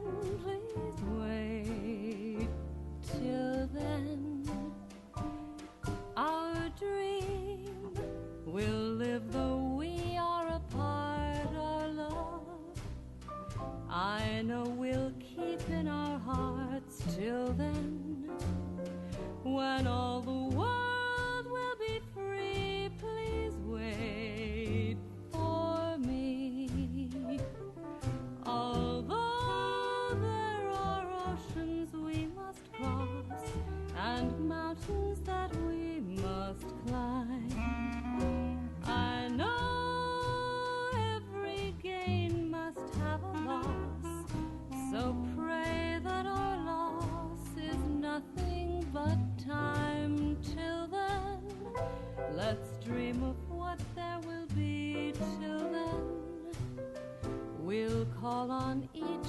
memory till then, when I will hold you again. Please wait till then.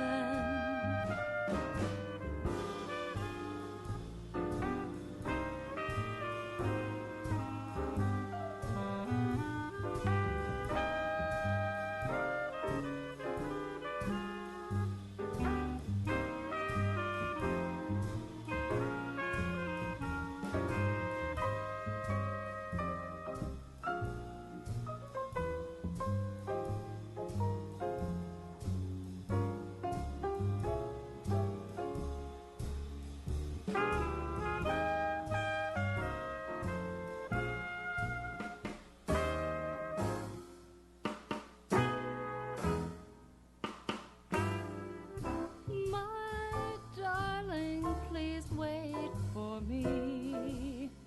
No matter when it will be one day, I know I'll be back again. Please wait till then. Our dream will live though we are apart. Our love, I know we'll keep in our hearts till then. When all the world will be free, please wait for me. Although there are oceans we must cross and mountains that we must climb, I know every gain must have a loss, so pray that our loss is nothing but time. Till then, let's dream of what there will be. Till then, we'll call on each memory. Till then, when I will hold you again, please wait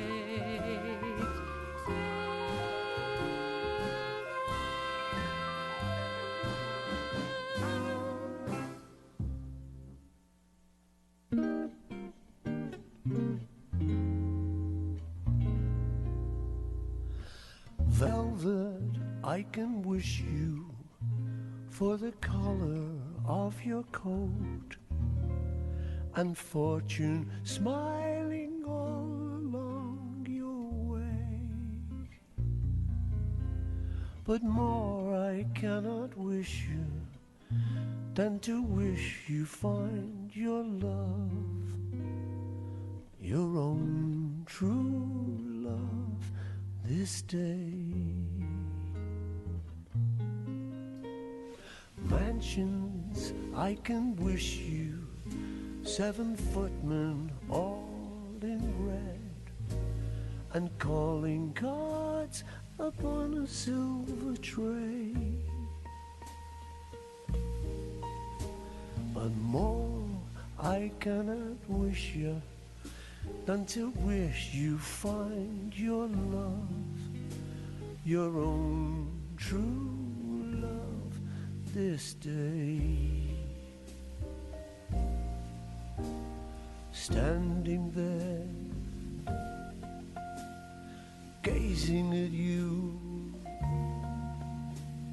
full of the bloom of youth. Standing there, gazing at you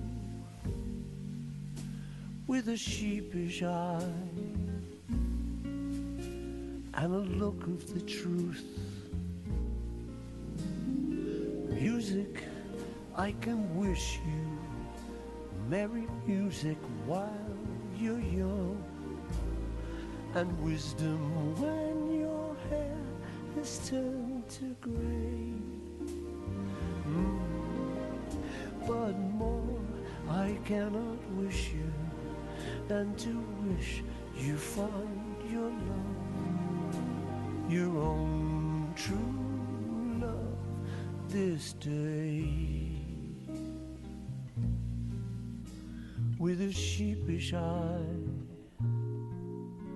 and a look of the truth, and the strong arms to carry you away.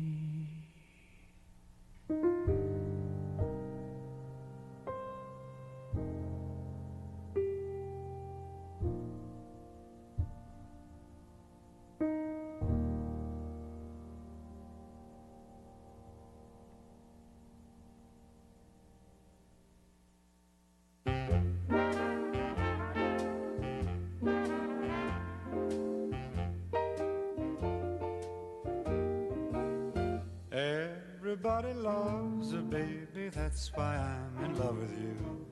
Pretty baby, pretty baby.